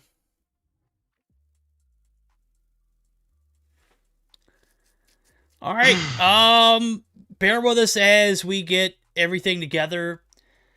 Pending what I'm reading right now, it's not looking good. So, guys, I'm sorry to keep you guys on the back burner, but until we get something figured out, as of right now, it doesn't look like we're going to see this matchup. So, let me do a little bit of talking. Let me see what, we can come up with, and hopefully we'll be able to deliver a best of 5 for you guys. So, hold up.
All right, guys, we are kind of in a pickle. So what we're gonna do here is, just to kind of, update. Obviously, we couldn't get the lobbies to work out. So what we're having to do is we're having to move over to the Cygnus and the Yo Mama matchup. So we're gonna have that semifinals matchup aired on Gil's channel as well as ours. Gil's gonna be the Latin Spanish speaking audience, and Day and I will cast the broadcast in English. And Seminole and Animus is not happening. So that matchup, obviously, we couldn't get the servers fixed. It's not, something new. It just wasn't panning out this time. So we are going to be joining into a matchup that has already started. And it does look like game 1 did go in favor of Cygnus. So just waiting for everybody to join in. Day is invited. Perfect. No harm, no foul, right? Something like that. Yeah. We'll do listen-ins with Yo Mama, and we're still gonna have a fun one. So I'm taking a look at the rotations and everything. We're gonna be jumping in with the Search and Destroy. The first game obviously went in favor of Cygnus. Game 2 is going to be a... Nope, that's not what I'm looking at. That's not what I meant to look at. There we go. Search and Destroy on Hackney Yard as we are both in the lobby, ready to rock and roll. It was a spicy hardpoint inning. I think it was not close towards the end. Yeah, it doesn't look like we're going to be able... Well, I know for a 100% fact that we're not going to be able to see the Seminole and Animus matchup. So we're going to have to wait until, maybe Mobile Mayhem exhibition, because right now things are just not panning out. And due to limitations, we weren't able to... Yeah, there we go. Blame Vague. That's exactly right, babe. That is exactly right.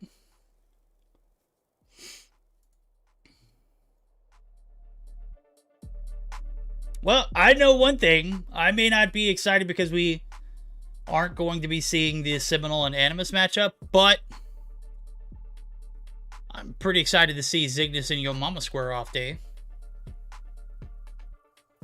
Yeah, I mean, it definitely should be a good one. Obviously, Yo Mama, a team that has had its struggles along the way, but gets better and better each week. They obviously had a kind of miracle scenario in Mobile Mayhem this past week where they quite possibly made it through the Search and Destroy on just the back of Marshy disconnecting, but they were able to come back against Seminole and win the domination and end up taking the series. So definitely a team that has potential. Cygnus, definitely a team that goes back and forth with Seminole as well. So could have some intense matchups here. And let's see, we're semifinals, so this is best of 5, right?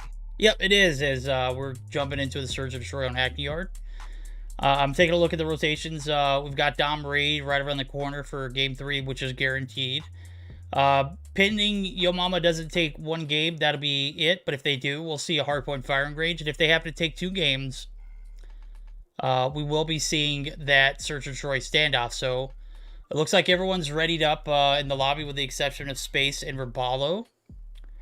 What happened? I just joined. Vague didn't do anything. I was obviously just kidding. Someone said blame Vague, and we didn't have a reason to blame Vague for anything, which seems to be, the trend. Blame Vague for whatever you can't control, right? So when all else fails, just blame Vague, and it's, 100% work out. But right now, it's looking like a spicy matchup between Yo Mama and Cygnus. Cygnus and Yo Mama, they're both tied in that first place position right now due to their wins over the week, right? In Mobile Mayhem.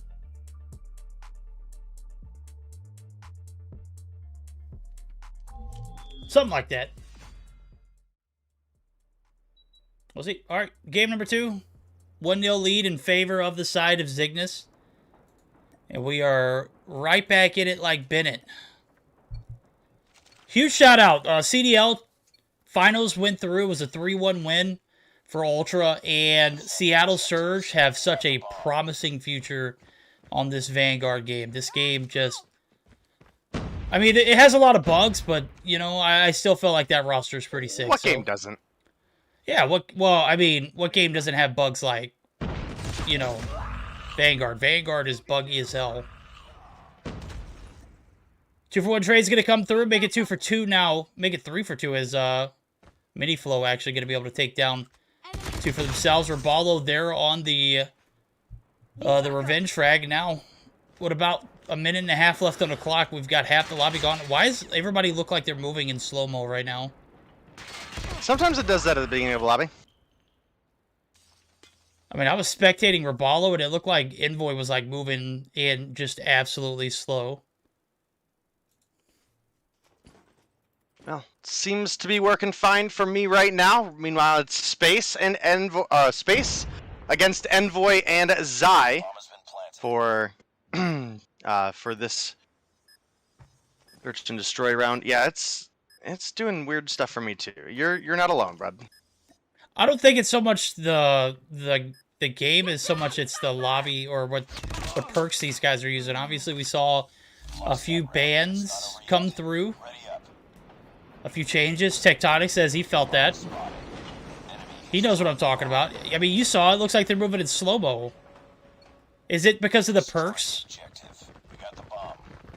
What is Zai using? No, I mean in general, the game was doing weird stuff. I mean, there may be obviously some changes to some perks that make it a little bit different, but I don't think that's necessarily what we're experiencing right now.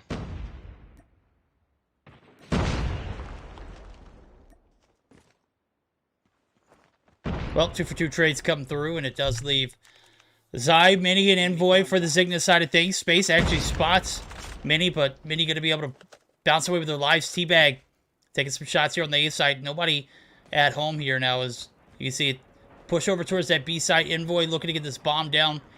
Mini Flow does get that frag there as he was able to take down Space, and the bomb is going to come along with it. Mini doing a phenomenal job.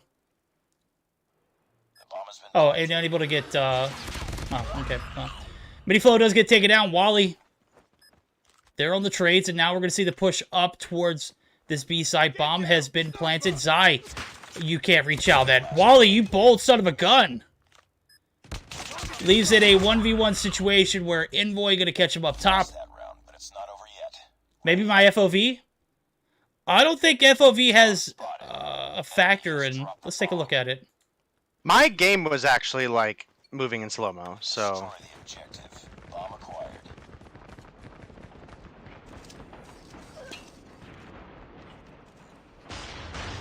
yeah, FOV doesn't have. I can't change the FOV for.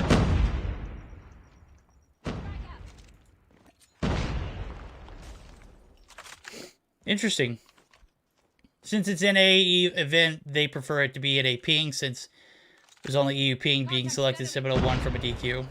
Tectonic hit it spot on. Yep, it's an NA event, so we have to allow NA teams to have favor. That's just the way it works. It's the way it's pretty much always worked.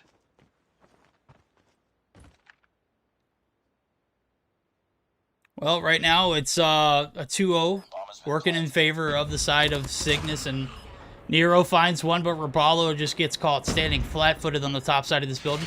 Shots are going to come right again. Nero and able to win that gunfight. Now it's going to be left all on Space. 1v2, Mini to Tio. About 27 seconds left on the clock. A little less now as time just slowly dwindling. Kid Space makes up the shake here. Fine round one for the squad of Yo Mama. Right now they are just... I mean, they're getting pounded in the first half, and I don't know. Oh, my God. Space doing a little pounding himself. 10 seconds on the clock. The push from Mini is not going to come through, question mark. Perfect timing from Space. He gets to defuse. That is going to be a 1v2 clutch in favor of Space. Didn't need to get that second person. Just needed to be a little quicker on the check there, Mini. Well, so far a good, solid game between these two teams.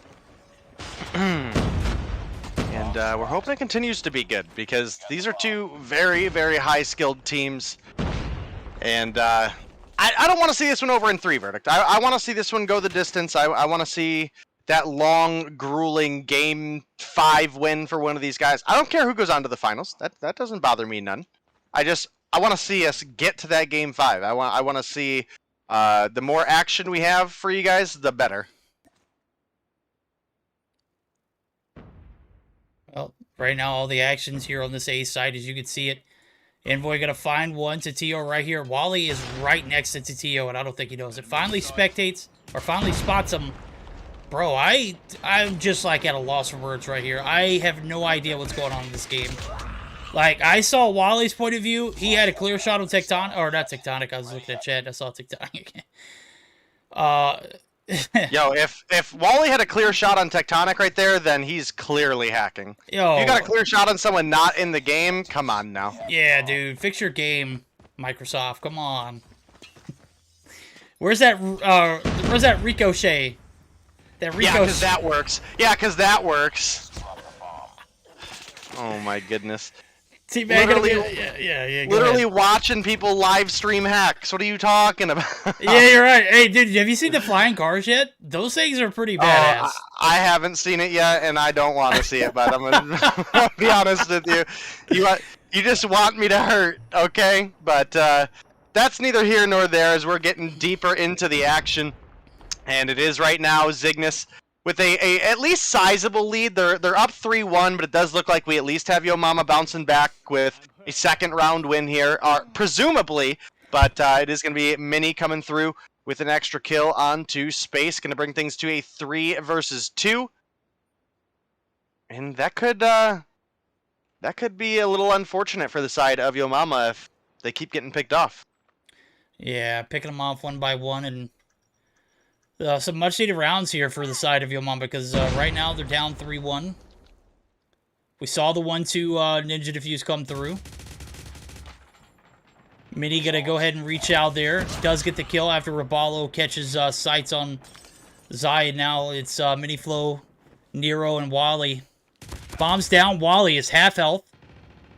Mini not going to be able to finish the kill off. This is a time where you need to play your twos, and I think that's what Nero and Wally are trying to do now. Shot's going to come rain again. Mini Flow going to have to reposition. This is a chalked round if I've ever seen it now.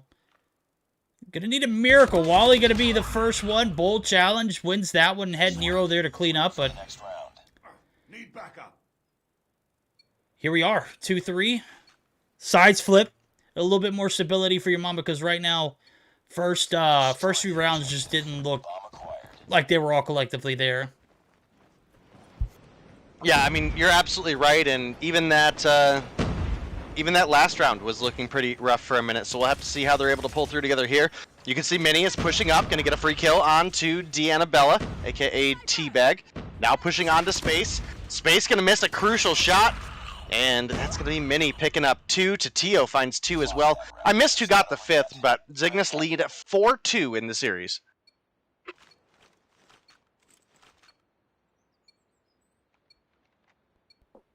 Defend the objective. The enemy has the bomb. Very convincing round for the side of Zygnus. Now they have the lead. They have extended that lead, and Space looking to extend his kills there. Finds one onto Zai. The sniper trades, but Wally going to be quickly traded. Raballo drops in the back. Irving trying to rack up some kills for himself. Teabag catches Mini on the transition to Tio. You can get some smoke too, bro.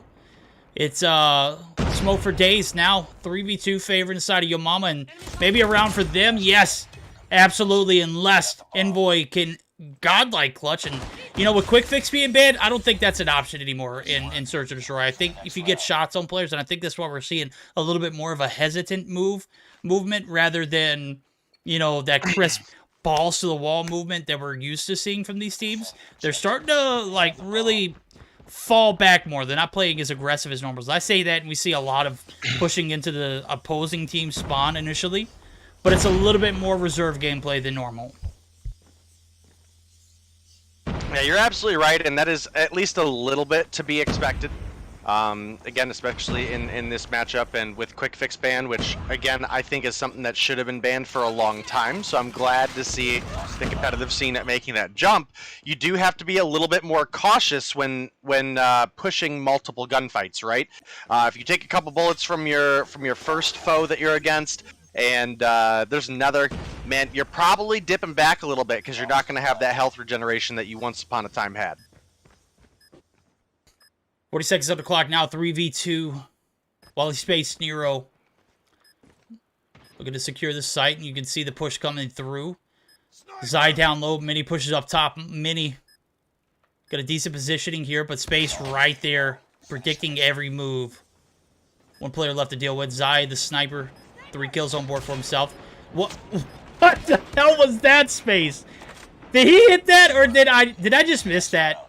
I'm gonna have to go back and rewatch that. I wasn't watching it from his angle. Dude hit a godlike 360, regardless if he actually hit the actual jump, the shot before he landed. I just don't know how you were able to hit spins like that while you're. I just don't know. COD Mobile is not possible. It's not. Yeah, on mobile that's not possible. What in the hell was that, Space? We're gonna need to see your controller set up. Your controller set up? Oh, pain. Yeah, Sag. Somebody clip that. You just see all of a sudden Space jumping from the top side of this warehouse. It hits the most ridiculous like 360s. Bomb has been planted. It was more than one day. Oh my God, Space. Nice work. Stay off the gamer for the JuJu, bro. Come on. Super cracked. Speaking of staying, make sure everybody in chat is staying devious here today on this wonderful Sunday. Oh, did you just hit the Stay Devious? You know they disbanded. Yeah, well, you know what? Stay Devious, though. Hey, listen. Is it a devious play to break up with your team? It's I a don't think devious so. lick. I think it is. Oh man. It's a TO. Good shots. That round, but it's not over yet. Ready up.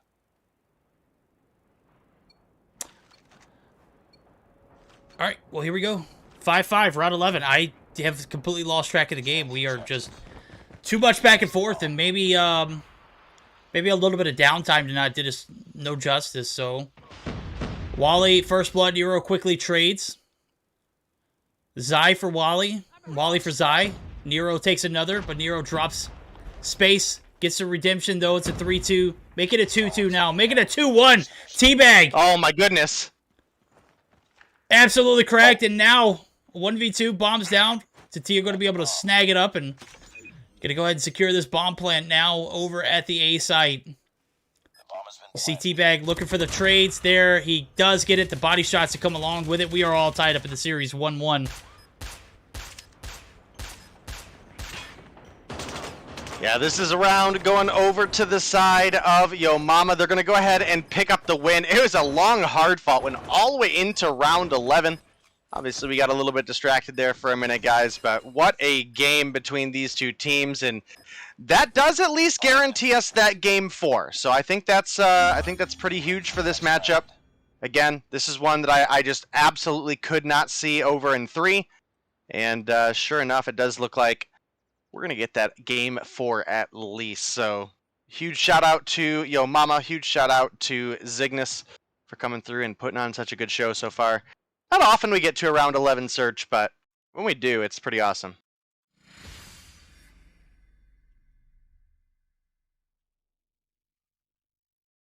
Alrighty.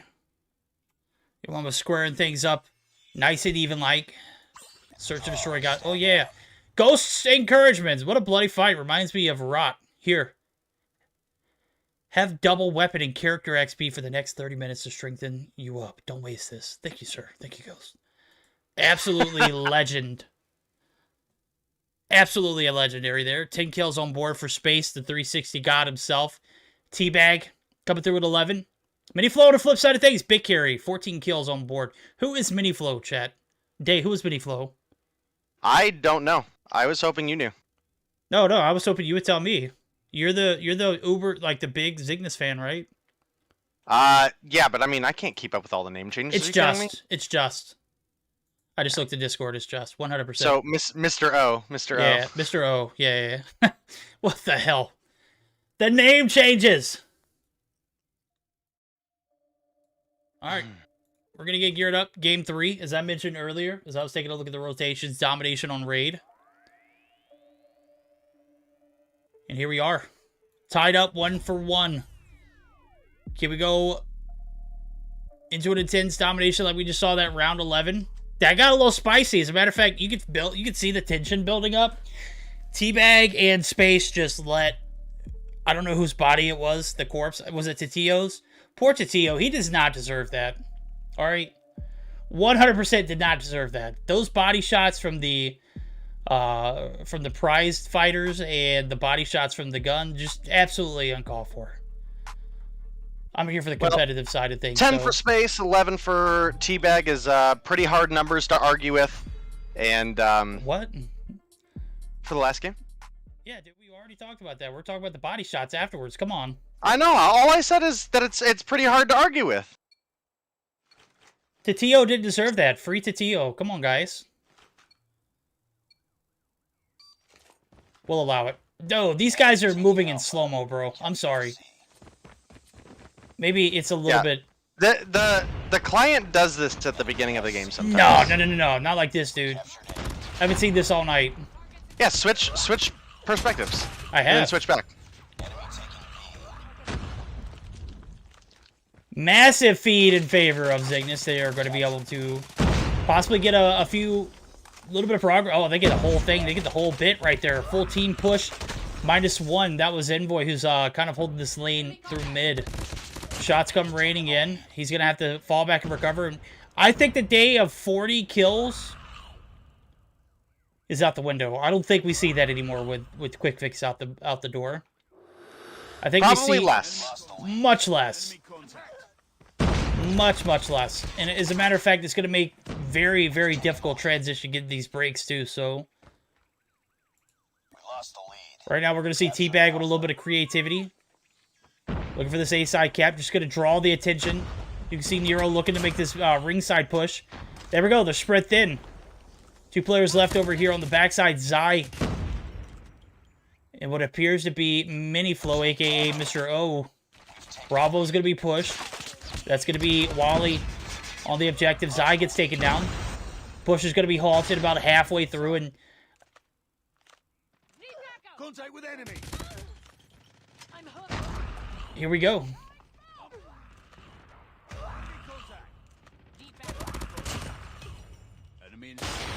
Space looking to get this B cap secured is going to get flashed right in the middle of the open field. Just very unfortunate. Zygnus going to be able to hold off the push, and you can see it. Are we playing 10-minute first halves? Has it That always? That seems wrong. That does seem wrong. It should be 5-minute halves. Enemy contact. Tell I me think I'm 10 tripping. minutes is the hard point setup. But we're in Dom. You're not wrong. We are in Dom. And that's why it's confusing. Because we shouldn't have 10-minute halves. It should be. Yeah, it should definitely be 5 minutes. I'm starting to second guess myself. We lost the lead. All right, big S in chat. Yeah, I think it. I don't think we can do anything at this point. Can't. Nope. Let's let it play out. 100% chance someone's gonna get to 200 points. What I will say is, Oh yeah, if- absolutely. if we go into the second half, and there's a huge deficit that has to be covered, and they don't, and we'll just say Yo Mama for example, because right now they're down by 30. If they're not able to get a B cap early on, it's certainly going to make a interesting case for time selling. It's supposed to be 5. Okay, yeah, Tecton had just confirmed. Yeah. All right, well, Well, I mean, we knew that. interesting. Yeah. Bring it up, squad. Well, getting into the action here, as Verdict mentioned, there's not going to be a concern on if a player makes it or a team makes it to 200. It's just going to be a matter of when. And right now, 17 points away from Zygnus closing things out to 100 points. They do get the B flip, so going to be taking an edge over Yo Mama here. Nero is going to come through, picks up a kill onto Just, aka Miniflow. The A flip about halfway through for Yo Mama, but I don't really see anybody in a position to make that rotation over. Not with pretty much the whole Zygnus team there, and this is actually a great play from Yo Mama coming up here, trying to get this B flip quickly. But Titio comes through mid and finds 2, and that's going to be the what 100 to 90 or 71 point lead. Yeah, Yep, 29 100. points. Lost that round, but it's not over yet. Certainly makes it interesting. We're definitely going to see 200, but if, like the example that I made earlier, say Zygnus hold off this B cap for the side of Yo Mama, right? And we get to a point where time would have expired and no one's gotten a B cap, which I don't think is going to be the case, but certainly could be an argument, per se. Would definitely make for just, maybe even a rematch, in my opinion, because you get to a point where it's like 180 to 175 and, time should have expired. I don't know. Maybe we'll have to see. Yeah, we'll see how it plays out.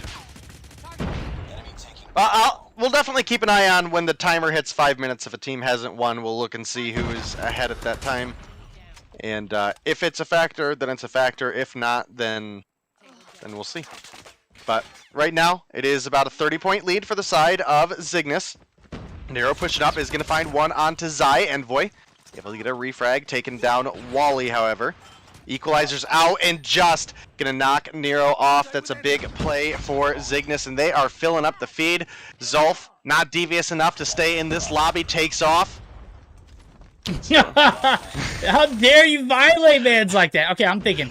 Quick listen in with the guys over at Yo Mama, because right now they're trying to halt this B cap, and they're having to make a trip from Narnia. Nero picks up 2 and holds off that ringside control. We're going to jump in with a quick VC listen-in, quick HyperX listen-in with Yo Mama and see how they sound on the comms.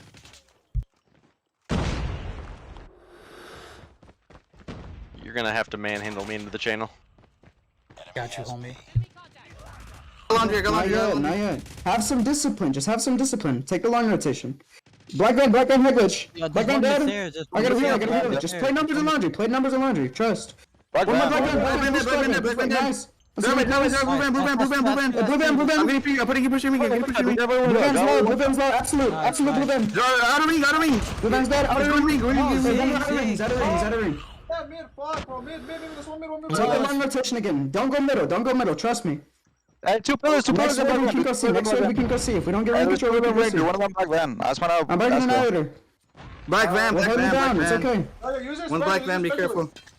Yeah, if you have up there, use it now. Black van. He's black. He's going top laundry. Black van one shot. Yeah, he got me. They're sitting ring. They're focus ring. They're full ring. Go see. One's in the kitchen. Yeah. Let's go see. Let's go see. What's at a ring? Money, dead. Money room. Yeah. We gotta hold that. It's annoying. Space, where'd you die? I died for money. Let's try to go for C again. It's all good. Let's go. Yeah. Go see. Zig. Paul, one sitting in modern. Go for C. Are they still in? Yeah, let's call us. No, there's one red Lambo. One red Lambo. Yeah, for ring. Do bottom right. One's bottom Yeah, red. red Lambo got me. Yeah, zig. All right, certainly some aggressive calls, some aggressive IGLing, and it not panning out. I'm not saying that it was a wrong call, but I certainly appreciated the fact that they listened. Even though the results weren't the, one that they wanted to happen, the fact that the team didn't directly, shut down the IGL's call was just absolutely magnificent.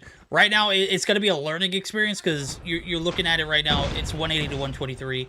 Triple cap territory is 100% a factor right here. They would have to triple cap for at least 20 seconds or 30 seconds, however much time they would have to cover that gap. And they're struggling trying to get this speed cap to come through. So, very unfortunate.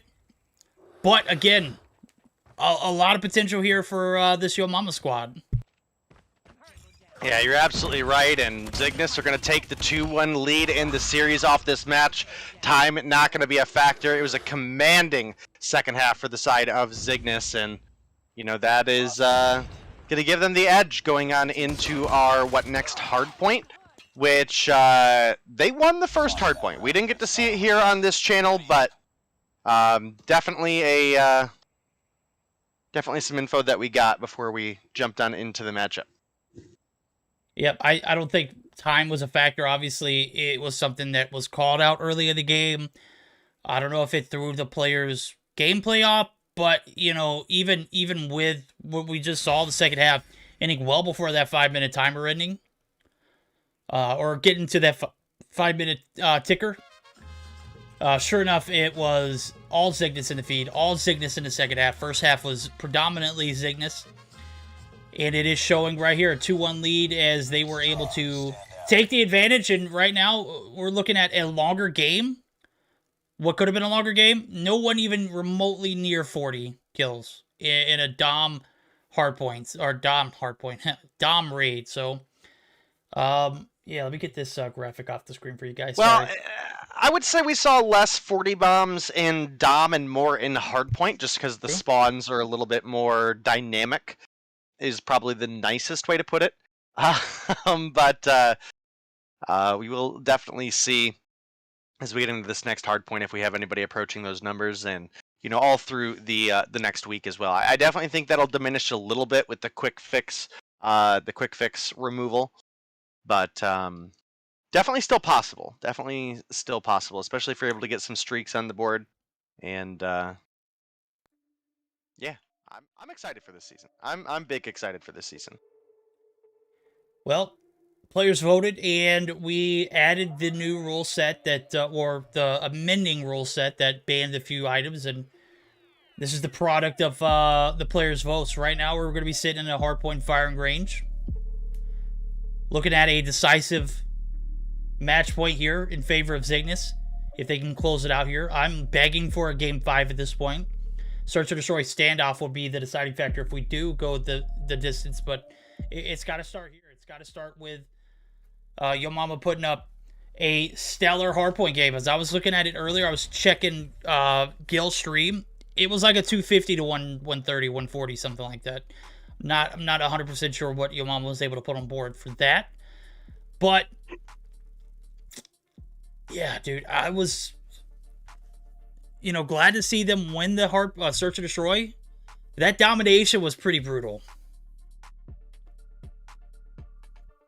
Yeah, I mean, it was all Cygnus control pretty much all the time. We saw a couple breakthrough plays come through by the side of Yo Mama, but honestly, that obviously fell apart a bit, right? We, you know, see a good play coming out of them, but then Cygnus would answer right back and maintain control. So hopefully in this matchup, you know, I'm not cheering for a team to win the series, but I do want to see Yo Mama come through in the hard point, have at least a good showing, even if they do lose. Obviously, you know, we're here for that content, but I think I would like to see Yo Mama pick up the win here, and then you know, go into that last Search and Destroy. Maybe another round 11 Search and Destroy to round out the night. You know, not to reference CDL, but like, what kind of, you know, keys to success or keys to victory does Yo Mama have to have in this game 4? Is hardpoint on this map could be pretty brutal. I know we're talking about, yeah, the game definitely does. I don't know what it is. It's like they're like, yeah, this update at the beginning, it lags a little bit. Like it looked like they were moonwalking, bro. Bro, they are moonwalking. Okay, nice. A little bit of Skywalker, a little bit of spacewalking. Here we go. Team shots. Trailer control going to go in favor early on to Yo Mama, and right now they're looking to take us to a game 5. It's very possible, but we all know how demanding this map can be. I think one of the things that they have to do is they have to play for the long game. Obviously, P2 and 3 is going to be the money hills. You can already see the rotations over here to this container site where Irving is coming back through the spawn sites of firing range, and right now it does look like a bit of a commanding brute force break there for the side of Yo Mama. They're going to be able to get the spawns and not going to be necessarily able to put their foot on that P1 hill, but that's quite all right. As I mentioned, they're going to have to bunker down for the long game, get that P2, which links to P3, and then again, Yo Mama's going to have a strong hold on wood in order to, you know, buy us that game 5 opportunity. Well, as we've seen in the past, Yo Mama does pretty good on wood, so Zim's obviously doing something right over there, but is looking right now like a pretty strong lead for the side of Cygnus off of the back of a good P1, but now a P2 spawn looking good for the side of Yo Mama.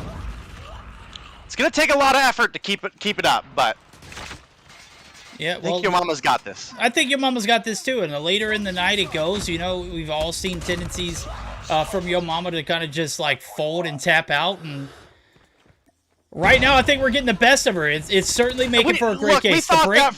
We thought that for a long time on our initial time casting this matchup, right? Yeah. And then, you know, it seemed like we pretty much were with Yo Mama for the whole night, so I'm here for it if you are. If anybody's on board for another night with Yo Mama, I am 100% the person. I can go round for round casting this team. They are dynamic. And again, it's a bloodbath right now. Back and forth affair here in this P3 trailer site. And a little bit of slashing and dashing. And I'm loving the energy from Yo Mama. She is putting up some commanding numbers. And what was a decent lead after that P1 ending has now transferred the power all in hands of Yo Mama, and she is not letting up. The Purifier comes through. Wally looking to find some kills there. We all know about the buff that came along with the season's patch, and right now, the Purifier looking like it is a viable, you know, operator option. Now, if we're going back to that Champs rule set, I don't think, you know, it gets anywhere near is a meta choice. But in the rule set that we're running right now, it certainly makes for an interesting, you know, fifth operator. We've seen Envy use it. We saw him use it before the update to kind of get, you know, a little bit of an advanced or an early feel for the rotation. Oh my God! Wally picks up 3 in the feed, clear it off wood. But hey, guess what? Irving and it looks like Miniflow are still right there. So Irving gonna be taken down. Mini gonna be on outside, and again, Yo Mama 3 seconds away from a firm grasp on wood. Definitely needs to win this one, and it has to be convincing. So need a strong rotation. As a matter of fact, while they are grabbing wood, let's go ahead and grab a quick VC listen in with Yo Mama. You're not to move me again. What you owe me?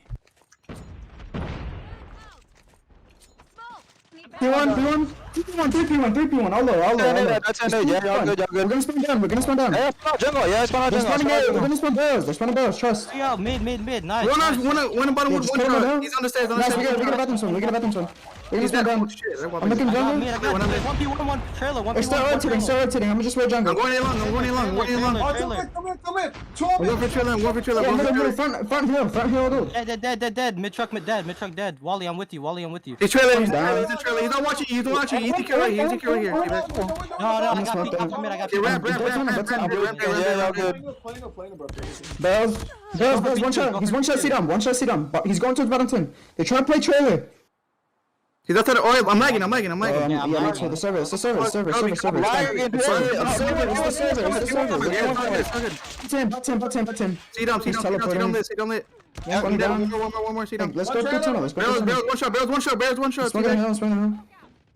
One more C-Dom. He's by the tree. Oh, you got That's one shower. Bottom 10 around. Which one bottom? Yo, Get a good setup for me. Trust. Yeah, rotate. Get a good setup. Get multiple people. Don't play around. That's on American. That's an American, Dad. I spawned tunnel.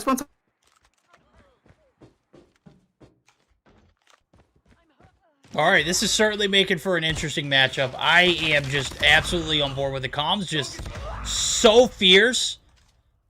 Absolutely on point from Yo Mama. And right now, we've got a close game here. P2 coming back through second time around. As we see 120 to 99. I think Day stuck around. Couldn't get enough of Yo Mama, and I don't blame him. 100% uncanny there. Wally filling up the feed. Is finally taken down. Envoy gonna finally find some peace there inside of the P2 objective armory. And Day, it's getting later in the night, and guess what? Yo Mama is just as absolutely vibrant as she was in the second round. So definitely making for an interesting game. But guess what? Cygnus are right back on the point. They've got the advantage now after taking the spawns here for P2. And what are your thoughts? Well, you definitely got to give a lot of credit to both these teams for keeping it as close as they can. Cygnus, they've got a good hold on P2 right now, but the trailer might just be Yo Mama's element, right? That could be a factor. So we'll have to see how that transition goes. Typically speaking, if you are a Cygnus fan, you're going to be happy that Cygnus have the P2 spawns, but you can see how heavily Yo Mama has already set up and got ready for trailer. We've got 3 in the trailer, and some opposite spawns for Teabag and Roballo here. Oh, this is a crap into the stick. Nero's going to be left on his own. I think Space is in there with him. Maybe, question mark, he is. He has 100%, and Yo Mama going to start off with the advantage here in trailer and some much-needed time there after that P2 burner. And again, Yo Mama just getting better with time here as the night progresses. Certainly putting up a hell of a fight, and Zygnus just absolutely trading with him. Does, see Miniflow. Oh my god, just 2 on board with the Annihilator. Cannot miss! And Yo Mama single-handedly getting taken down and handled, just putting the moves on him. Absolutely digging the vibes right here, but guess what? It can only be so much time here on this P3 site. P4 rotations are going to come through eventually. Now there's about 20 seconds left before that P2 or P4 opens up, and right now, I'm feeling for Yo Mama because in the latter half of this game, they have not gotten anything handed to them. The spawns just crapped, just absolutely crapped on after this P3 transition. And sure enough, Zygnus coming in clear as day. The strikes are going to come through. The streaks are going to be 100% hitting as Irving finds 2 in the feed as well. And it is going to be another what ending potentially. Yeah, well, we will see. And Zygnus, they have a sizable lead right now, but something that we could definitely see a comeback happen. They're sitting up about, 80 points? So a full hill and maybe about a half, so... Well, we know how Yo Mama is with wood, though, so I want to believe here. You know, she's got a good handle on it right now, and, you know, if it's one thing that, you know, we're from... Oh, my God, Tatio with a body shot. Yo, I just caught that in 4K. I don't know who I was spectating, but they dropped it. Tatio, sure enough, just absolutely let it rip right on one of those down Yo Mama players, and, you know, a little bit more time was needed, but, you know, Yo Mama gets their fair share of wood, and looks like P1 transitions are going to come through, and I am absolutely up for it. 218 to 168. Zygnus getting the better half of the second half. Yo Mama definitely needs to get on P1 because right now this is quite possible to see this game in here. Gonna need to at least keep Zygnus out of the mix. Oh, yeah, absolutely. And with 25 seconds to go, that is not going to be an easy feat against a team like Zygnus. So definitely got to be keeping your eye on the clock here. And it's obviously turning out to be a close one. And I dig these longer matchups that we see in the current rule set. P1 break, but there's not enough time on the clock for Zygnus to close things out here. But Yo Mama is absolutely in a rough spot. Yeah, she's definitely in a rough spot, a rock and a hard place. And, you know, you don't contest this P1. You start to set up for P2, and you spread yourself thin. 10 points is all that Zygnus needs. Irving right here to close it down. Container site going to be shut down single-handedly. Zai picks up some score streaks to come along with it. The cluster strike just absolutely demolishing the rotations. Wally doesn't get by clean. 1 player left to contest. He's shut down, and Zygnus might be calling it an early night with Yo Mama. Yeah, it looks like it, and sure enough, they come through with the 250 to 173 win. And, man, I know you were a little shocked earlier when you heard that that Zygnus had beat the Goofy Goobers, right? And, man, they are here to play today. I don't think this is any fluke. No, this is definitely not any fluke, man. They came through, took down the Goofy Goobers, and they absolutely plowed Yo Mama here in the semifinals. And, you know, at the end of the night, a win's a win. 250 to 173, just an absolute dominant display of performance. And Envoy, my guy, you earned yourself an MVP. 40 kills. This is the question of the night. Roballo did drop 43. I don't know how I missed that. 2 minutes and 46 on the hill is going to be the difference maker, though. A lot of OBJ time there for Envoy and picking up a lot of gunfights along the way. So, an absolute travesty of a night there for your mama. But hey, they made it to the semifinals, showing that they could compete at the level. They were able to take down Seminole and Mobile Mayhem on Thursday. So, you know, just a short night for them, as they're going to call it. GG's to them. We'll see them back next week. And Zygnus, Seminole, semifinals are done. They're going to be moving on to the grand finals. Just an absolute beast of a finals it will be. Yeah, you're absolutely right. This was definitely a fantastic time. It's always a pleasure to have Zygnus in the mix, and you know they're not going anywhere anytime soon. Verdict. So, can they go all the way though? Can they go all the way? They're going to be up against Seminole in the finals. They went all the way. They went all the way with your mama. They took it 4 games, man. I got to say, it was a very, very dominant performance. You know, and it just shows your mama just can't handle the pressure when it gets too thick. I'm done. I'm done with you. Well, here we go. Yo, Echo, shut up. Echo's in VC making us laugh, guys. I'm sorry. Well, you know, right now we're looking at the grand finals that Seminole and Zygnus have earned. Well, the DQ maybe not necessarily the most ideal way of earning it, but nonetheless, you know, it is what it is. The rules are the rules. Rules are the rules. So right now we're going to get geared up for a grand finals matchup where we will see Seminole and Zygnus. And I am all on board for it. This is the matchup that I've been waiting for quite a few weeks. As I've always seen, like, back-to-back, or for the past few weeks, Seminole and Zygnus semifinals, but now we're getting a Zygnus and Seminole grand finals. So certainly should be an interesting night. We're going to get geared up for that grand final. So guys, don't you go anywhere. We're going to be right back. Might have Gil join us. We might not. We'll find out here momentarily. But without further ado, grand finals around the corner. We're going to take a short intermission, guys. Don't go anywhere.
Oh, righty, everybody coming through with the raids. I know I saw Gills. I know I just saw Rosie's coming through. Rosie, Rose.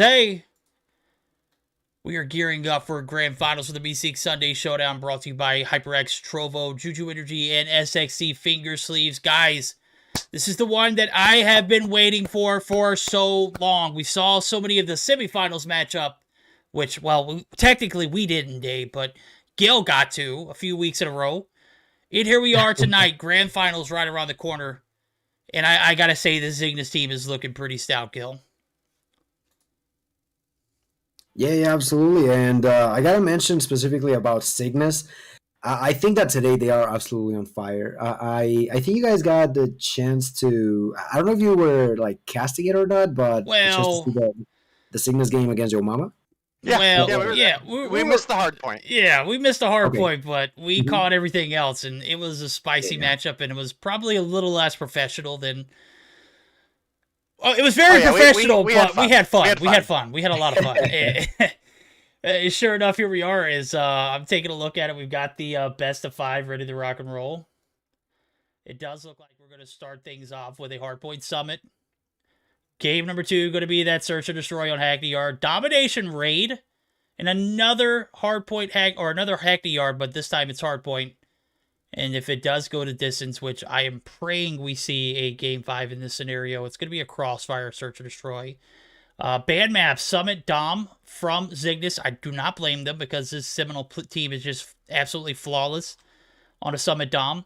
And then a ban on Dom Standoff from Seminole. So, I think we're gearing up for the first series, and I think we're going to get Gil in it for the Game 2. We certainly got our hands full here, as it does look like everyone's joining in the lobbies, and it does look like we're going to be bouncing out. So, no ping, no party, right? This is all to the norm of this this matchup, right?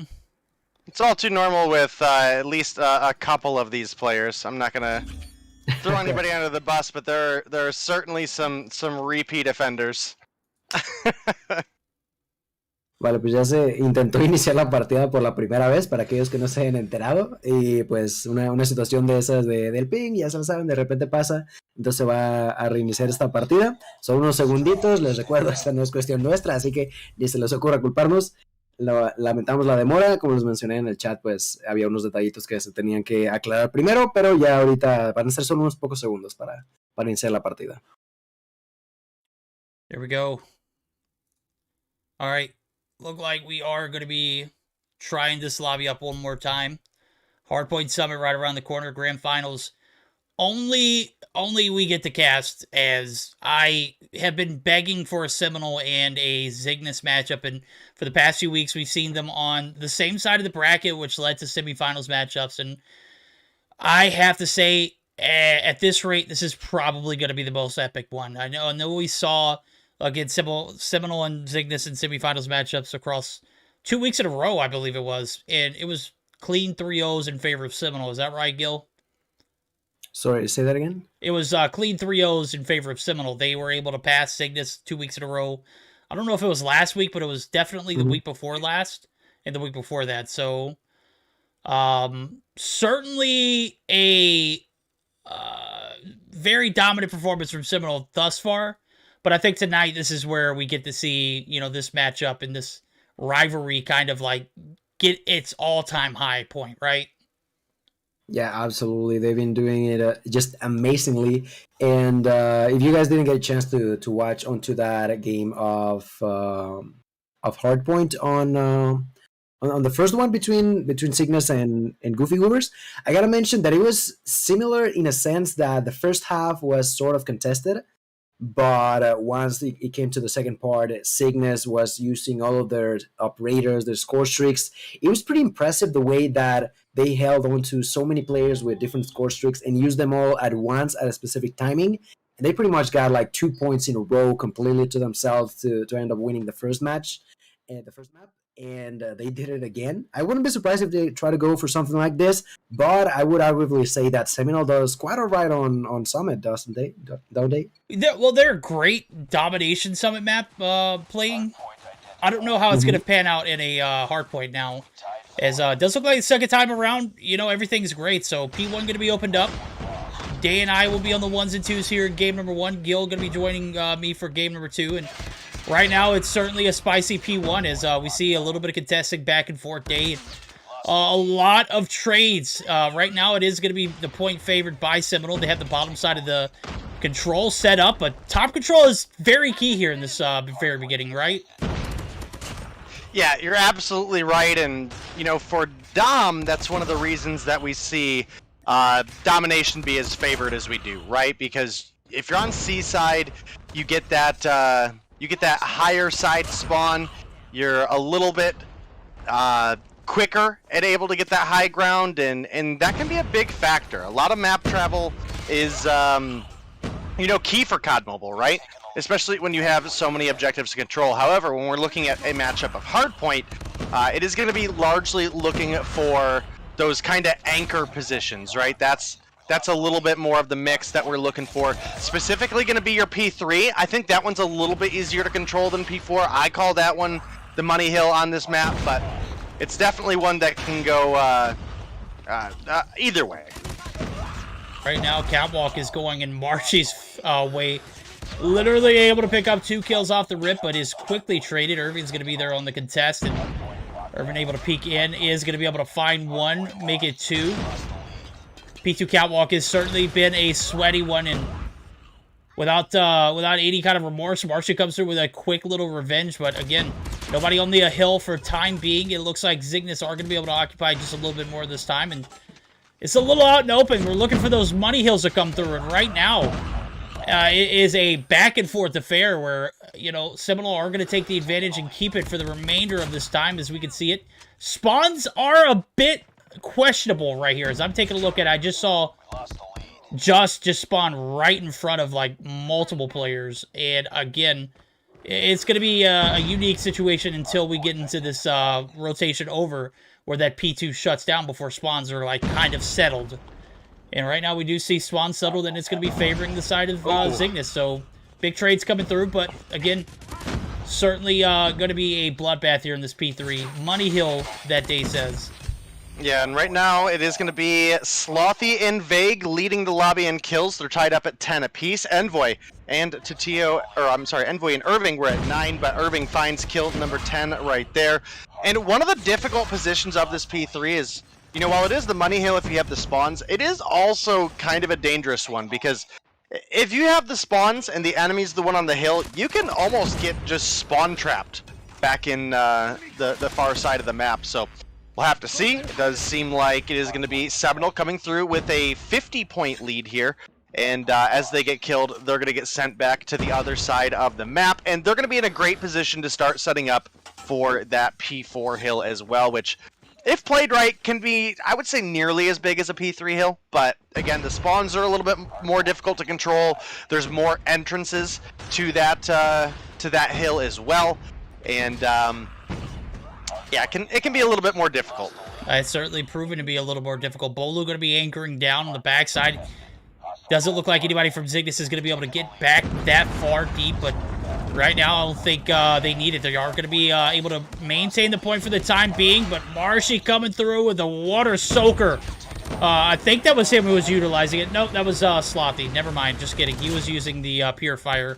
Looked like the super soaker on the screen, but 30 seconds left in this P4 rotation, and Seminole just putting a lot of pressure here earlier on the Zygnus roster as they've doubled the points and a little bit more as Just tries to come through for the contest. Does catch a few off guard, but Vague going to be able to hold on to the objective. And with about 12 seconds left, you can start to see those rotations over. Zai going to be right there holding off this push from the bottom side of Snow, and P1 is going to be crucial here. We saw a little bit of a back and forth affair, but Seminole able to take majority of the point off the rip, and it has been, you know, their case ever since. Yeah, definitely looking like a solid game for Seminole right now. Not really anybody getting a ton of streaks out. I mean, I'm surprised we haven't seen more out of Jez, who is playing on his alt account, which is banned from CODM for anybody joining us late. Yeah, 18 and 8 for him, and sitting on no streaks, so maybe I missed him. But It is hard to say. He's on a combo 1 right now, combo 2, so just off of a death not too long ago. Look over at the opposition, and we do have Irving up at 18, but 20 deaths on the board. Envoy's at 16 with 19.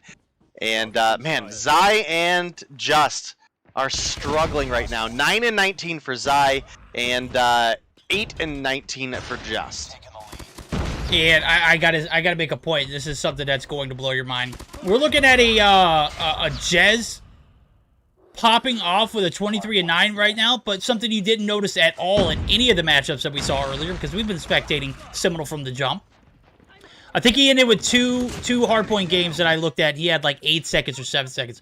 Right now, bro is right at 58 and counting on the objective. So you're talking about a team that's in it to win it. You've got your top fragger, who is 100% all over the hill, is looking for some more kills with this death machine. Is going to be taken down, but the cluster strike is certainly going to prevent the rotations over. If it's not the cluster, it's the gun skill, and it's coming in handy. It's a massive blowout right now, and it's favoring the side of Seminole. 195 to 54. The contest comes through, and right now you got to play to your advantage, and right now the threes come through. Only one drops, as Envoy able to win that gunfight. Tio was taken out. Listen all in three. with Seminole?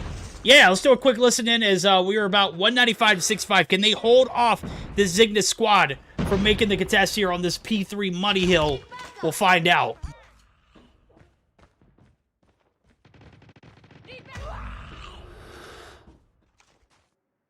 Yeah. I want heady. I want guys. One shot. One mid One still. No dead, no dead. Good luck. Okay, good. I lane check that man. Check that way. Shit. Good job. Oh my god, great fucking. Yeah, I've grabbed you on hill. I've grabbed you on hill. Yo, one snow. No, what's so? Snow and con. Snow and con. There's two. One deep. D-box dead. Yeah, deep dead. One more deep. D-box dead. One more deep. He's still. Work up dead. Forklift. Gondola. Dude, I got stunned. My sheet. No. Go gondola. Con. Come on, dead. See. Just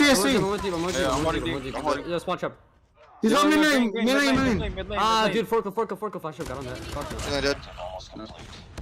One more creep. He's one shot. That's Sponcino. I'm gonna go near. I'm going to you. I got the archer. Just hold. Went off this. Yeah, you do. Wait, we do? Yeah. I got four. One is by con. Free fire con. I just misclicked it so hard. I misclicked that so hard. I didn't care. Go. Hey, the nice one on you guys.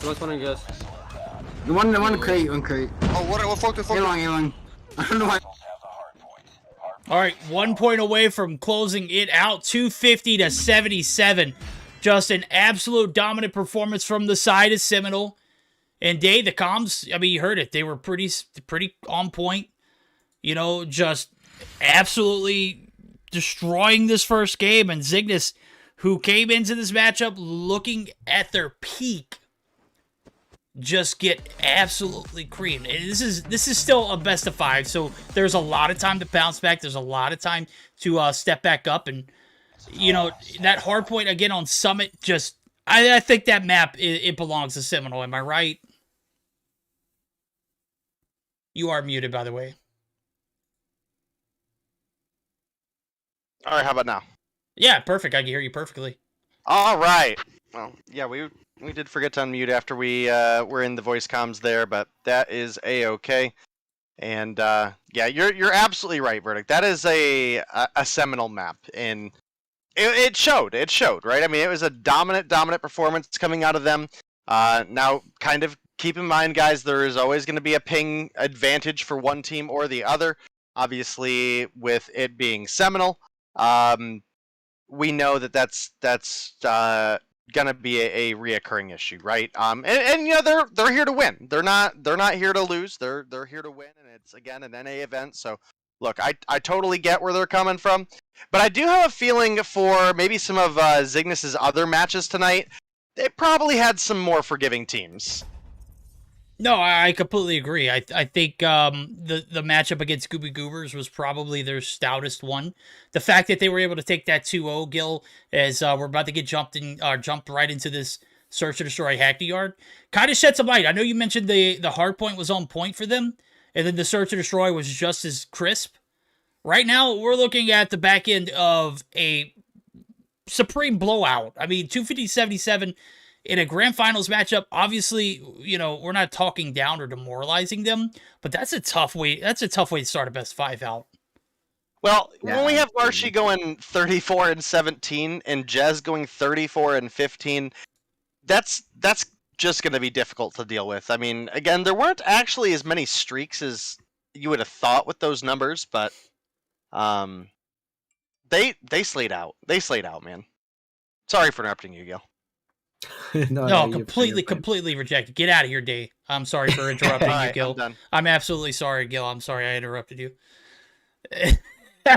All right. No, we're fine. Look, we're not going to interrupt you anymore. Day, it's fine. You go. No. Gil's in it. We're in it to win it. We're here. Game number 2. Gil, hot take. Does Zygnus pull off this search and destroy? I'm not too sure. I also think that Seminole also does quite a right job on this map because of how they usually play around the different objectives. So I think it might be an interaction where we see a 2-0 in favor of Seminole here. Well, it's certainly starting off to be a 2-0 in favor of Seminole. As a matter of fact, Zai and Tatio are kind of stuck back in their spawn right now. The 2-for-3 trades come through, and right now it's favoring Seminole. They were able to pick up a few. Veg and Bolu combined for another 2, and now it's all up to Zai. Yeah, the search and destroy. God's going to have to come through and pick up 3. Oh, hit marker feels bad. Veg right here. Oh, COD timing just absolutely not favoring Zai. Marshy creeps the corner, and that's going to be a 1-0 in favor of Seminole. They're up 1-0 in the series right now and looking pretty darn solid. And an absolute great start to the game. Sí, empezaron muy bien esa ronda los chicos de Seminole, llevándose muchas bajas a su nombre. Vamos a ver qué tal le va ahora en esta ronda número 2 a los jugadores por parte de Cygnus, que pues desgraciadamente, como ya vimos, perdieron la primera partida. En esta ronda, Envoy se va a llevar la primera baja en contra de Veig, una baja crucial. Sabemos cómo puede llegar a ser de problemático este jugador. Yo creo que podríamos ver un poquito de el que está cargando la bomba por parte de Cygnus. Este sería Sai, que en este momento está cargándola, y junto con él está la bomba y este DLQ. 2 bajas por cada lado, mientras vemos a Demafe que aniquila a Envoy, pero Just se lleva la revancha al aniquilar a Marcy. 2 contra 3, ventaja numérica para los jugadores de Cygnus que quieren cerrar esta ronda, pero no está haciendo nada fácil. Demafe que se lleva una baja, pero Tetillo da la respuesta, y Banned from COD Mobile, el último jugador, Jess, se queda en un 1 contra 2. La bomba que va a ser tomada por Tetillo, y van a intentar plantarla a la brevedad, sin darse cuenta que de hecho Jess está a la vuelta de la esquina. Veamos qué tal lo pueden hacer. Tetillo is going to be planting the bomb, and Jess is going to try to prevent that, but gets surprised with just in his face, takes that kill, and even things out 1 for each. 1 for 1 now as Zygnus puts a point of their selves up, and I gotta say, 2 for 1 just favored them highly. It was a decent round for them, a great round to bounce back, and Jez, aka banned from COD Mobile, couldn't do much. The sit rep allowed him to get the advantage to drop in, but sure enough, the corners were covered, and Flo starting things off, aka Just gonna find first blood, and the push towards the flank. Oh, Jez actually gets caught up top. Zai, is that his first? Yes, it is. First kill on board for himself now. As we can see it, a lot of pressure here on this A side, but 2 players holding firm. Slothy and Vague. Vague gets a nade shot. Envoy and Just combined for 2 there. Now leaving Vague in a 1v4. And might be another round. Looks pretty convincing here from Zygnus. Zai gonna repeat. Zai with a slither of health. Able to find the shot. And that is going to secure a second one in a row for the side of Zygnus. Second one in a row indeed. They, I think it's been heavily dominant to the team who gets the early lead on these rounds. Whoever gets a kill or 2 and immediately takes advantage of it. The first one was in favor of Seminole. Now for Cygnus, they are going to be struggling as Vague rushes entirely onto their opponents, finds that kill onto Envoy. Envoy is now out, and we could take a look into Just, who turned all the way around, gets 2 enemies from behind, that finds the double onto Marshy and the Mafia. The triple there for Tetillo as he takes down Big, but Just being as aggressive as he likes to be, gonna be throwing a nade barely misses the kill, but does connect in there, continues to be aggressive, gonna be finding 2 enemies up front, finds Bolu, takes that kill, finds the fourth one, and finally gets stopped in his track. The Jets in an awful spot, 1 versus 3. The bomb is down, and verdict. I think this is gonna be another point for Cygnus, and that's heavily because of that push from Just. Oh, just an absolute beast. I didn't catch all of it. I caught the second and third kill. But I caught the third kill primarily from Bolu's point of view, just because I wanted to see what, he was seeing right before Just comes barreling through like a freight train. And right now, even after a first round stumble, we're looking at a pretty solid 3 rounds in a row for the side of Cygnus. They bounce back. They adapt very quickly. They establish a little bit of rapport here with the Seminole team. And what I'm noticing is they're not being as aggressive. Cygnus want to win. They're going to play their time, and they're going to play to their advantage. Even on the backs of Vacant, the first blood off the last round, they allow for Just to get the flank and push all the way back through, and Just absolutely continuing that same energy. Irving going to find one in Vague, and 2 drop instantly before Slothy gets some shots. And without quick fix in the mix, it makes for gunfight encounters to be oh so clutch where your positioning is at. As we can see, Slothy does get taken down there, and now it's a 2v3 as Bolu was able to even things out a little bit, but now it's all on Marshy. Marcy se ha quedado solo 1 contra 3, la bomba que va a ser plantada, y esto podría ser un punto más en favor de Cygnus, que está jugando de maravilla. La manera que están teniendo de derrotar ha sido muy importante, y es que los chicos del equipo de Seminal no han podido dar una verdadera respuesta clara. Aquí Marcy se ha quedado solo, pero se lleva la primera baja en contra de Sai. Transforma esto en un 1 contra 2, menos de 30 segundos restantes, va a recargar su arma y se acerca cada vez más a sus rivales. Vamos a ver qué puede hacer al respecto. Escucha un poco ahí que tiene a rivales muy cerca, que dispara a través de la pared, pero no hay nadie a quien disparar. Envoy es el encargado de aniquilarlo, le da un 4º punto más al hilo en favor del equipo de Cygnus. Van a cambiar de bando, y a mi parecer aquí puede ser un poquito más decantado para Seminal, pues es el lado que a donde tengo entendido les va un poquito mejor, pero por lo pronto Cygnus sí que ha logrado cerrar muy sólidamente estas rondas, y es justo esto a lo que me refería. Seminal, todo el mundo se va hacia la zona de B, mientras que Cygnus se dirige hacia la bomba de A, y es el problema con Seminal. Deciden ellos la mayor parte del tiempo rotar hacia este lado, que es bastante incómodo para muchos jugadores que no están acostumbrados a este tipo de movimiento. En Verdict, I want to say that it's quite a struggle sometimes for teams, as the side of Seminole usually likes to push towards B, but in here, Seminole are trying to adapt, and so far it's been 2 for 2 trades, but the bomb is still down, and less than 30 seconds remain here. Yep, Irving's going to be creeping towards this bomb site, looking to find a trade. Oh my, the trophy system declines the nade shot. Slothy rounds the corner, picks up the last kill, and that is going to be a pretty sweet round for Seminole, trying to even things up. 2 more rounds to go before they can see that even point, and I gotta be, completely upfront. I love the strategy here from Seminole. I love the fact that they're aggressive on the A site, on the defense, but playing very passive, going towards this B lane. And right now, Slothy just handling business, finds 2 in the feed. Irving finally gonna be able to find the trade, but it's gonna come at the expense of losing 3, make it 4 Cygnus players, and bombs down, 1v3, 37 seconds on the clock. This might be another round for Seminole. Sure enough, Marshy does hit the shots, and we're 1 round away from being tied up yet again. And this is a spicy one, as it started off very highly favoring Seminole, then went to a 4-1 quick. But Seminole able to close that gap very quickly here on the back ends of the flip side. So we'll see if they continue with that same energy, as Jez finds one. Zai going to get the refrag now. It's all of the Cygnus. Can they adjust to this strat here from Seminole?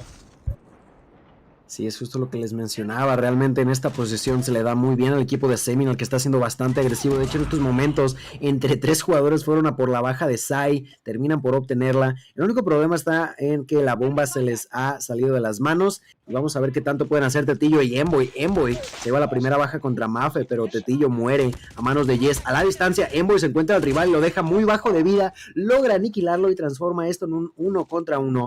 Big, que inicia la plantación. Envoy, que va a lanzar la granada. Veamos si es que conecta. termina por casi aniquilar a Vague, se queda con un hilito de vida, Vague logra retroceder a tiempo, la bomba no logró ser plantada, y yo creo que si Envoy hubiera cocinado esa granada por un segundito más, se hubiera llevado a la baja. Desafortunadamente no fue el caso. Vamos a ver qué va a decidir hacer aquí Vague. Vague que sigue cargando la bomba, está avanzando, se va a encontrar Envoy de cara, pero un muy mal timing para Vague y un timing perfecto para Envoy. Le da la baja, le da la ronda y Cygnus está en un 5-3 a una sola ronda de igualar el marcador general. Oh, that was a great way to bounce back. Envoy with a perfectly placed nade, fighting Vague off that bomb plant, and sure enough, he fell back, gets caught back on the transition back to the B site, and Envoy there to make a pay. We're on match point. Bolo drops. Vague's down. Irving picks up his 7th. Envoy's on 6 himself, and just an absolute demon. 10 kills on board, and right now he's looking for his 11th. That's Slothy right there. The corner going to be held. Oh my god, oh, he stopped shooting, but was able to get the shots back on, and now doesn't matter because Marshy is the last one alive, and we might be looking at a Game 3 domination where we are all tied up in the series, pending Marshy clutching this 1v3, and if he does, it's going to be on the backs of a miracle. I haven't seen a lot of clutches since this new rule sets came through, and sure enough, Envoy going to catch him on the transition coming through the bottom side of that warehouse. We're all tied up, Gil. 6-3 search and destroy win for the side of Cygnus. It was pretty. I mean, if we're talking about in measure of hardpoint win for Seminole and Cygnus winning that search and destroy, it's pretty comparable. A very dominant performance. Seminole showed a lot of hope on the first 2 attacking rounds, but Cygnus just seemed to control every bit of that search after that. Yeah, absolutely. The fact that Cygnus was able to get so many rounds right off the start, it was tremendous. Although I would again say that Seminole does a great job on the offensive side when you're losing by that much, 4-1. Although, like you mentioned, they had 2 great rounds, you're still in a vulnerable spot. Like we saw, the fact that they got put against their backs against the walls, losing that round and being 5-3. Well, after that, you are actually gonna feel a little bit of pressure onto your shoulders, and we definitely saw that on the last round where Cygnus just did what they do best, which is playing at their own game plan, and went through it, took the dub, and like you mentioned, we're going through the 3rd one, but we already have a 4th game, like 100% deal, right? Yeah, it's a guarantee. It's a signed and delivered thing. We're definitely going to be guaranteed a Game 4. As we're taking a look at the rotations one more time around, Domination Raid is where we're going to see that equalizer. Who's going to take the advantage? Who is going to fall short? And, you know, that Game 4 right around the corner as well. It's 100% guaranteed. It's going to be a hardpoint Hackney Yard as we're seeing it right now. Cygnus able to tie things up in the search. Hardpoint Summit was a tough way to start things off, but again, it's not where you start, it's how you finish. And right now, it's certainly making for a great night day. Domination Raid, one of your favorite maps. You and Gil are in the booth. This is absolutely going to be where we see some of the best plays. And we saw this earlier. We saw Seminole or Cygnus play on this particular map, right? They look pretty damn dominant, didn't they? They look pretty all right. I like how you just throw me in the mix and interrupt my pizza roll time. It's all fine and dandy. We're here for it. But starting off, we do have the seaside start for Seminole, which is going to give them a little bit of an advantage in the second half. We do typically see the pro teams favor the seaside on this map. I don't think it's a giant advantage, but there's definitely some better angles that you can cover from Laundry, correct? Yeah, that's the thing. The way how you approach this first couple of seconds is really crucial. And in here, of course, Seminole got too close to capturing the flag, but that was not enough. Envoy is the one now taking care of those seconds out. He does get taken down, but the push from Cygnus is still not over. I'm right now looking at Just. Currently waiting on someone to walk by, finds the enemy, tries to shoot at him, but gets taken down. Jess is not gonna fall for that. And with that kill done, I think that's gonna be easy way through B, but no, Envoy on the very last second finds the defense and makes a struggle for their opponents to find the way onto B. It's now 2 times in a row that the side of Seminole are also close to the capture, but in one way or another, Cygnus have been able to prevent that from happening. Yeah, and they prevented it for a little bit, but not long enough as they do come through with the B cap for the side of Seminole. So a slight lead going to start to develop for them. We can see that Zygnus are starting to push on up, getting some progress here. Irving on the point. In fact, 3 getting on the point. 2 are down as Jez and Bolu find the kills. Vague and Jez going to come through with the extras and just a sliver away from being capped. Zygnus do unfortunately fail that B cap there. That's going to give it over to Seminole. Now the prize fighters are out for Slothy. Can't quite get close enough, and Envoy's going to take him down. And now it's Zygnus filling up the feed a little bit, but as I say that, Bolu comes through with a 2-piece before getting taken down by Zai. Unfortunately for Zygnus, Bolu was able to lock down a lot of time on that B flag that could have been in Zygnus's favor, and now you can see Seminole swarming on into the point. Does look like they're going to be able to take it into their advantage here. You know what? I want to point out the way the number of kills on each side. If we could take a look onto that. Quisiera mencionar un poco el número de bajas en cada lado, y es que a Cygnus le está costando muchísimo. Estoy viendo ahorita a Just.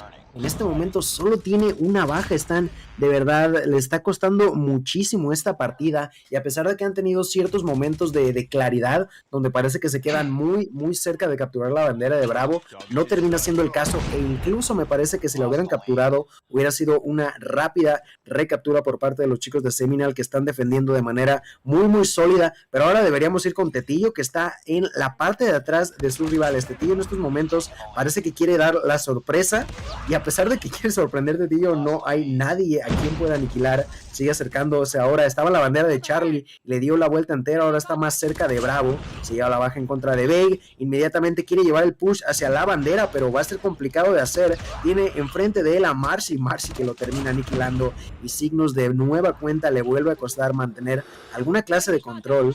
We are still gonna see 2 flags being taken by Seminole. Cygnus have tried very different strategies in here, but so far it's been clear who is dominating this game, and they have pretty much everything under control in that Seminole. It does seem to be the case, and we are going to 200, who, for anybody who's maybe joined this season of COD Mobile competitive late, so the dominations are a bit longer, and I think that's good. I think that's good for the scene. Does allow some later game comebacks. So you've already seen a handful happen across various different tournaments. So definitely gotta be having fun with it. But I gotta say, this is one of the more dominating first halves of Dom that we've had. Seminole coming through with a 43-point lead is absolutely nothing to scoff at.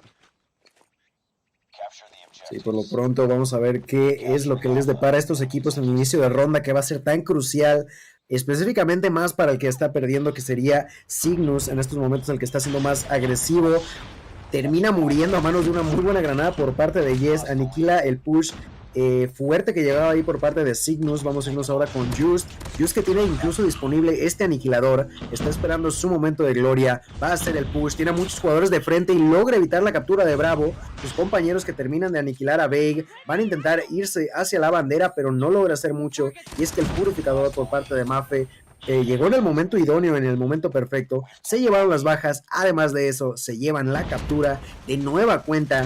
Dobles banderas son para el equipo de Seminal, y se le está poniendo muy de frente para el equipo de Norteamérica, que quiere poner el 2-1 antes de llegar a la cuarta partida. En este momento estoy viendo la cámara de Mafe. The Mafe in here, already with 19 kills, gonna be going all the way to the enemy spawn, and ends up paying the prize by getting killed by Envoy. But overall, it's clear that Seminole are a team that are not losing focus. And for that same reason, if Verdict can help us with that, I think this is the perfect timing for us to join the boys counts for Seminole. Yeah, let's do it.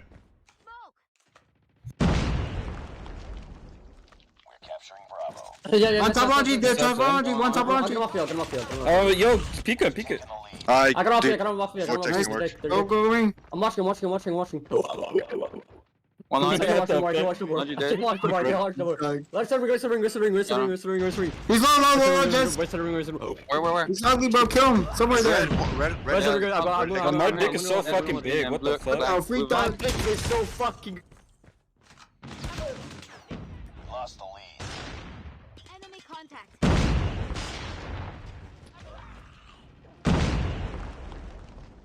Contact with enemy.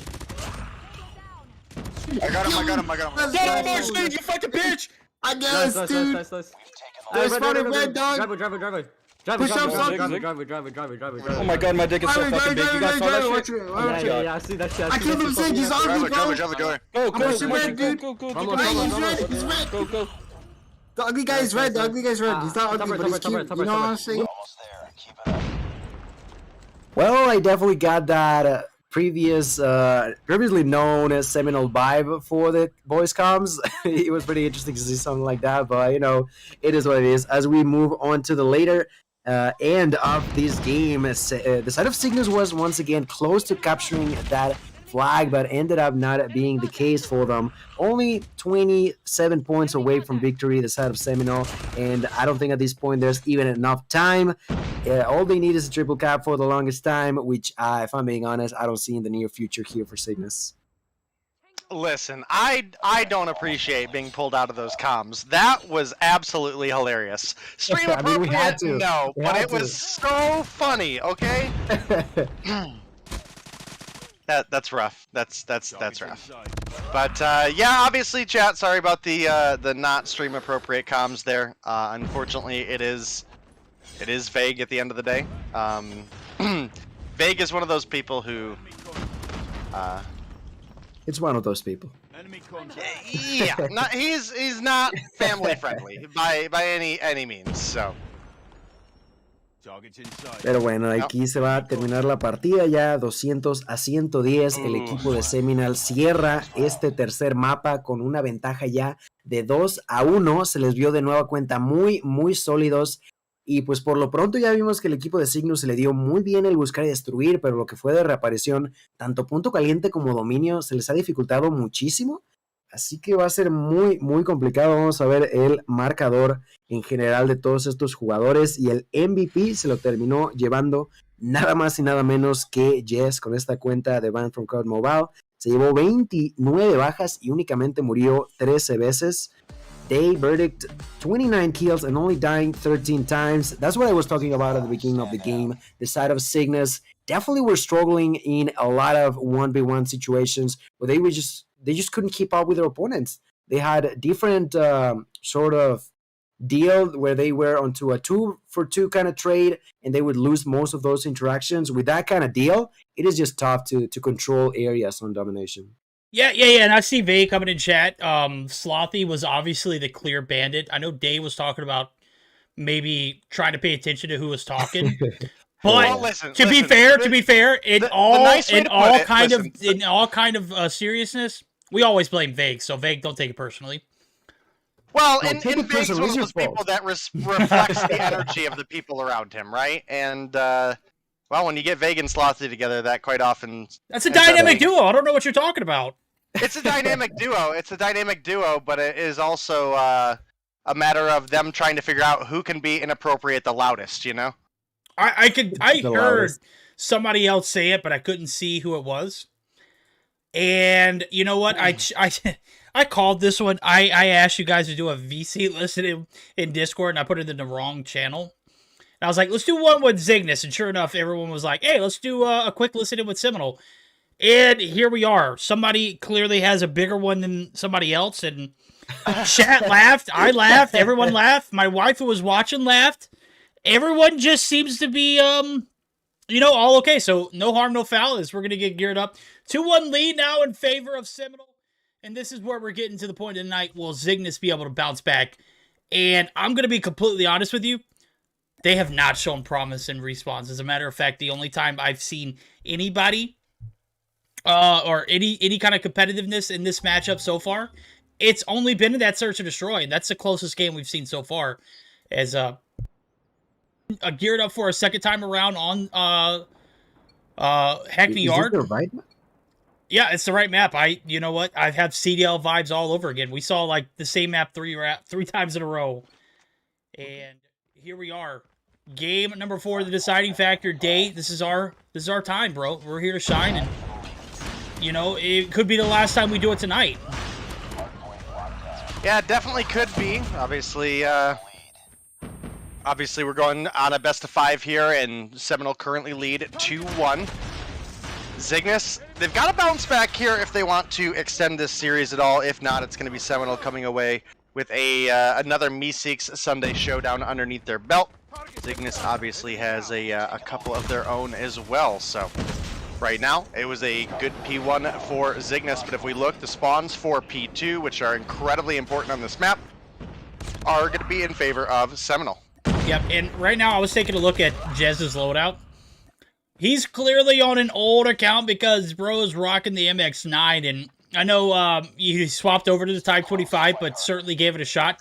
He's looking for that SMG that he can rock like the PPSH, because I don't think on his account here he's got it fully upgraded like the PPSH. So right now we're looking at a 31-19 lead in favor of Seminole. They've got spawns, question mark. Envoy gets taken down. Tatillo gets taken out as well. Marcy, a anchor for the squad here, and back and forth affair is going to result in the early advantage, and this is, you know, what we saw earlier. We saw a hard point from this Seminole squad earlier on the night, and this is where things kind of got out of hand. P2 rotations all the way through the reset to P5 went in their favor. They shut Explicit down. Thing is, this isn't Explicit, but it's starting to look like a similar case. Yeah, looking like it right now. Solid P2, almost a full hold so far for the side of Seminole as they cross the 60-point mark. And Zygnus had a big 19 points out of the gate, but with a backside rotation coming in from Seminole, they were quickly able to take that over, pick themselves up some points there. And again, P2 is the money hill for this map, as well as I would say P5 is pretty solid as well. So maybe we can see Zygnus in the later stages of the game come through. Zai, the big slide kill there, puts 8 on the board for himself on a 2 combo right now. Nothing too crazy. Right now, Envoy and Vague leading the lobby with 9 kills apiece, however. Oh my god, Vague with the slide peak of a lifetime. Gets the break, and an early one. 70 points is what separates these teams, and when you're banking on a P3 rotation, I can go ahead and tell you it's not going to pan out ever well. Right now, they're doing a great job. Zygnus able to kind of close that gap. It's closer to 60 points, and it's getting smaller and smaller. This deficit slowly being overcome. Slothy doing a great job of anchoring, but is caught out as he was caught right on the backside of that P5 rotation. Is P3 wide open right now. 48-point lead for the side of Seminole. They're not giving a lot of time over, but, you know, enough time for Zygnus to kind of make it competitive. As we see, Marshy already starting to try to set up for New. Catches Tatillo on the rotation. Irving comes through with the grab spikes, and this might be where Zygnus turned things around. And I'm thinking, maybe a quick listen in with Zygnus to hear what the comms sound like early on. So bear with us. We're going to do a quick HyperX listen in with Zygnus as they might have this P4 lockdown. Capture the hard point. Hard point is ours. En grúa. Sale de la... Top verde, máquina. Muerto. Targets in sight. Enemy En fuego hay uno, Muerto fuego, qué asco, cabrón. Ayúdenme, por favor. En medio tocado, bueno. Marqueador en el muro, güey. Hostiles have the hard point. Hard point locked down. No, me corren el punto, papis. Tengo prealto, por favor. Está aquí en el punto, loco. Go next. Hard point contested. Hard point contested. Abajo market, güey. Está viendo patio. Hard point contested. Top verde, güey. Bueno, por favor. derecha, güey, en patio. Barriles, tú verde también. Top verde, muerto. Arco sigue fuera del punto, güey. Top verde, Irving, top market, güey, perdón. No, top market sigue y amarillo, top market, tú. Soy. Top faro, güey. Top faro una bala. Güey, no muere ese pendejo. Heads up. Enemy's lightning strike incoming. Güey, no me puedo subir, güey. ¿Qué pedo? En amarillo, en los barriles de amarillo, un tiro, güey. Muertos, 12 puntos, güey. Queda uno amarillo. Hard point lost.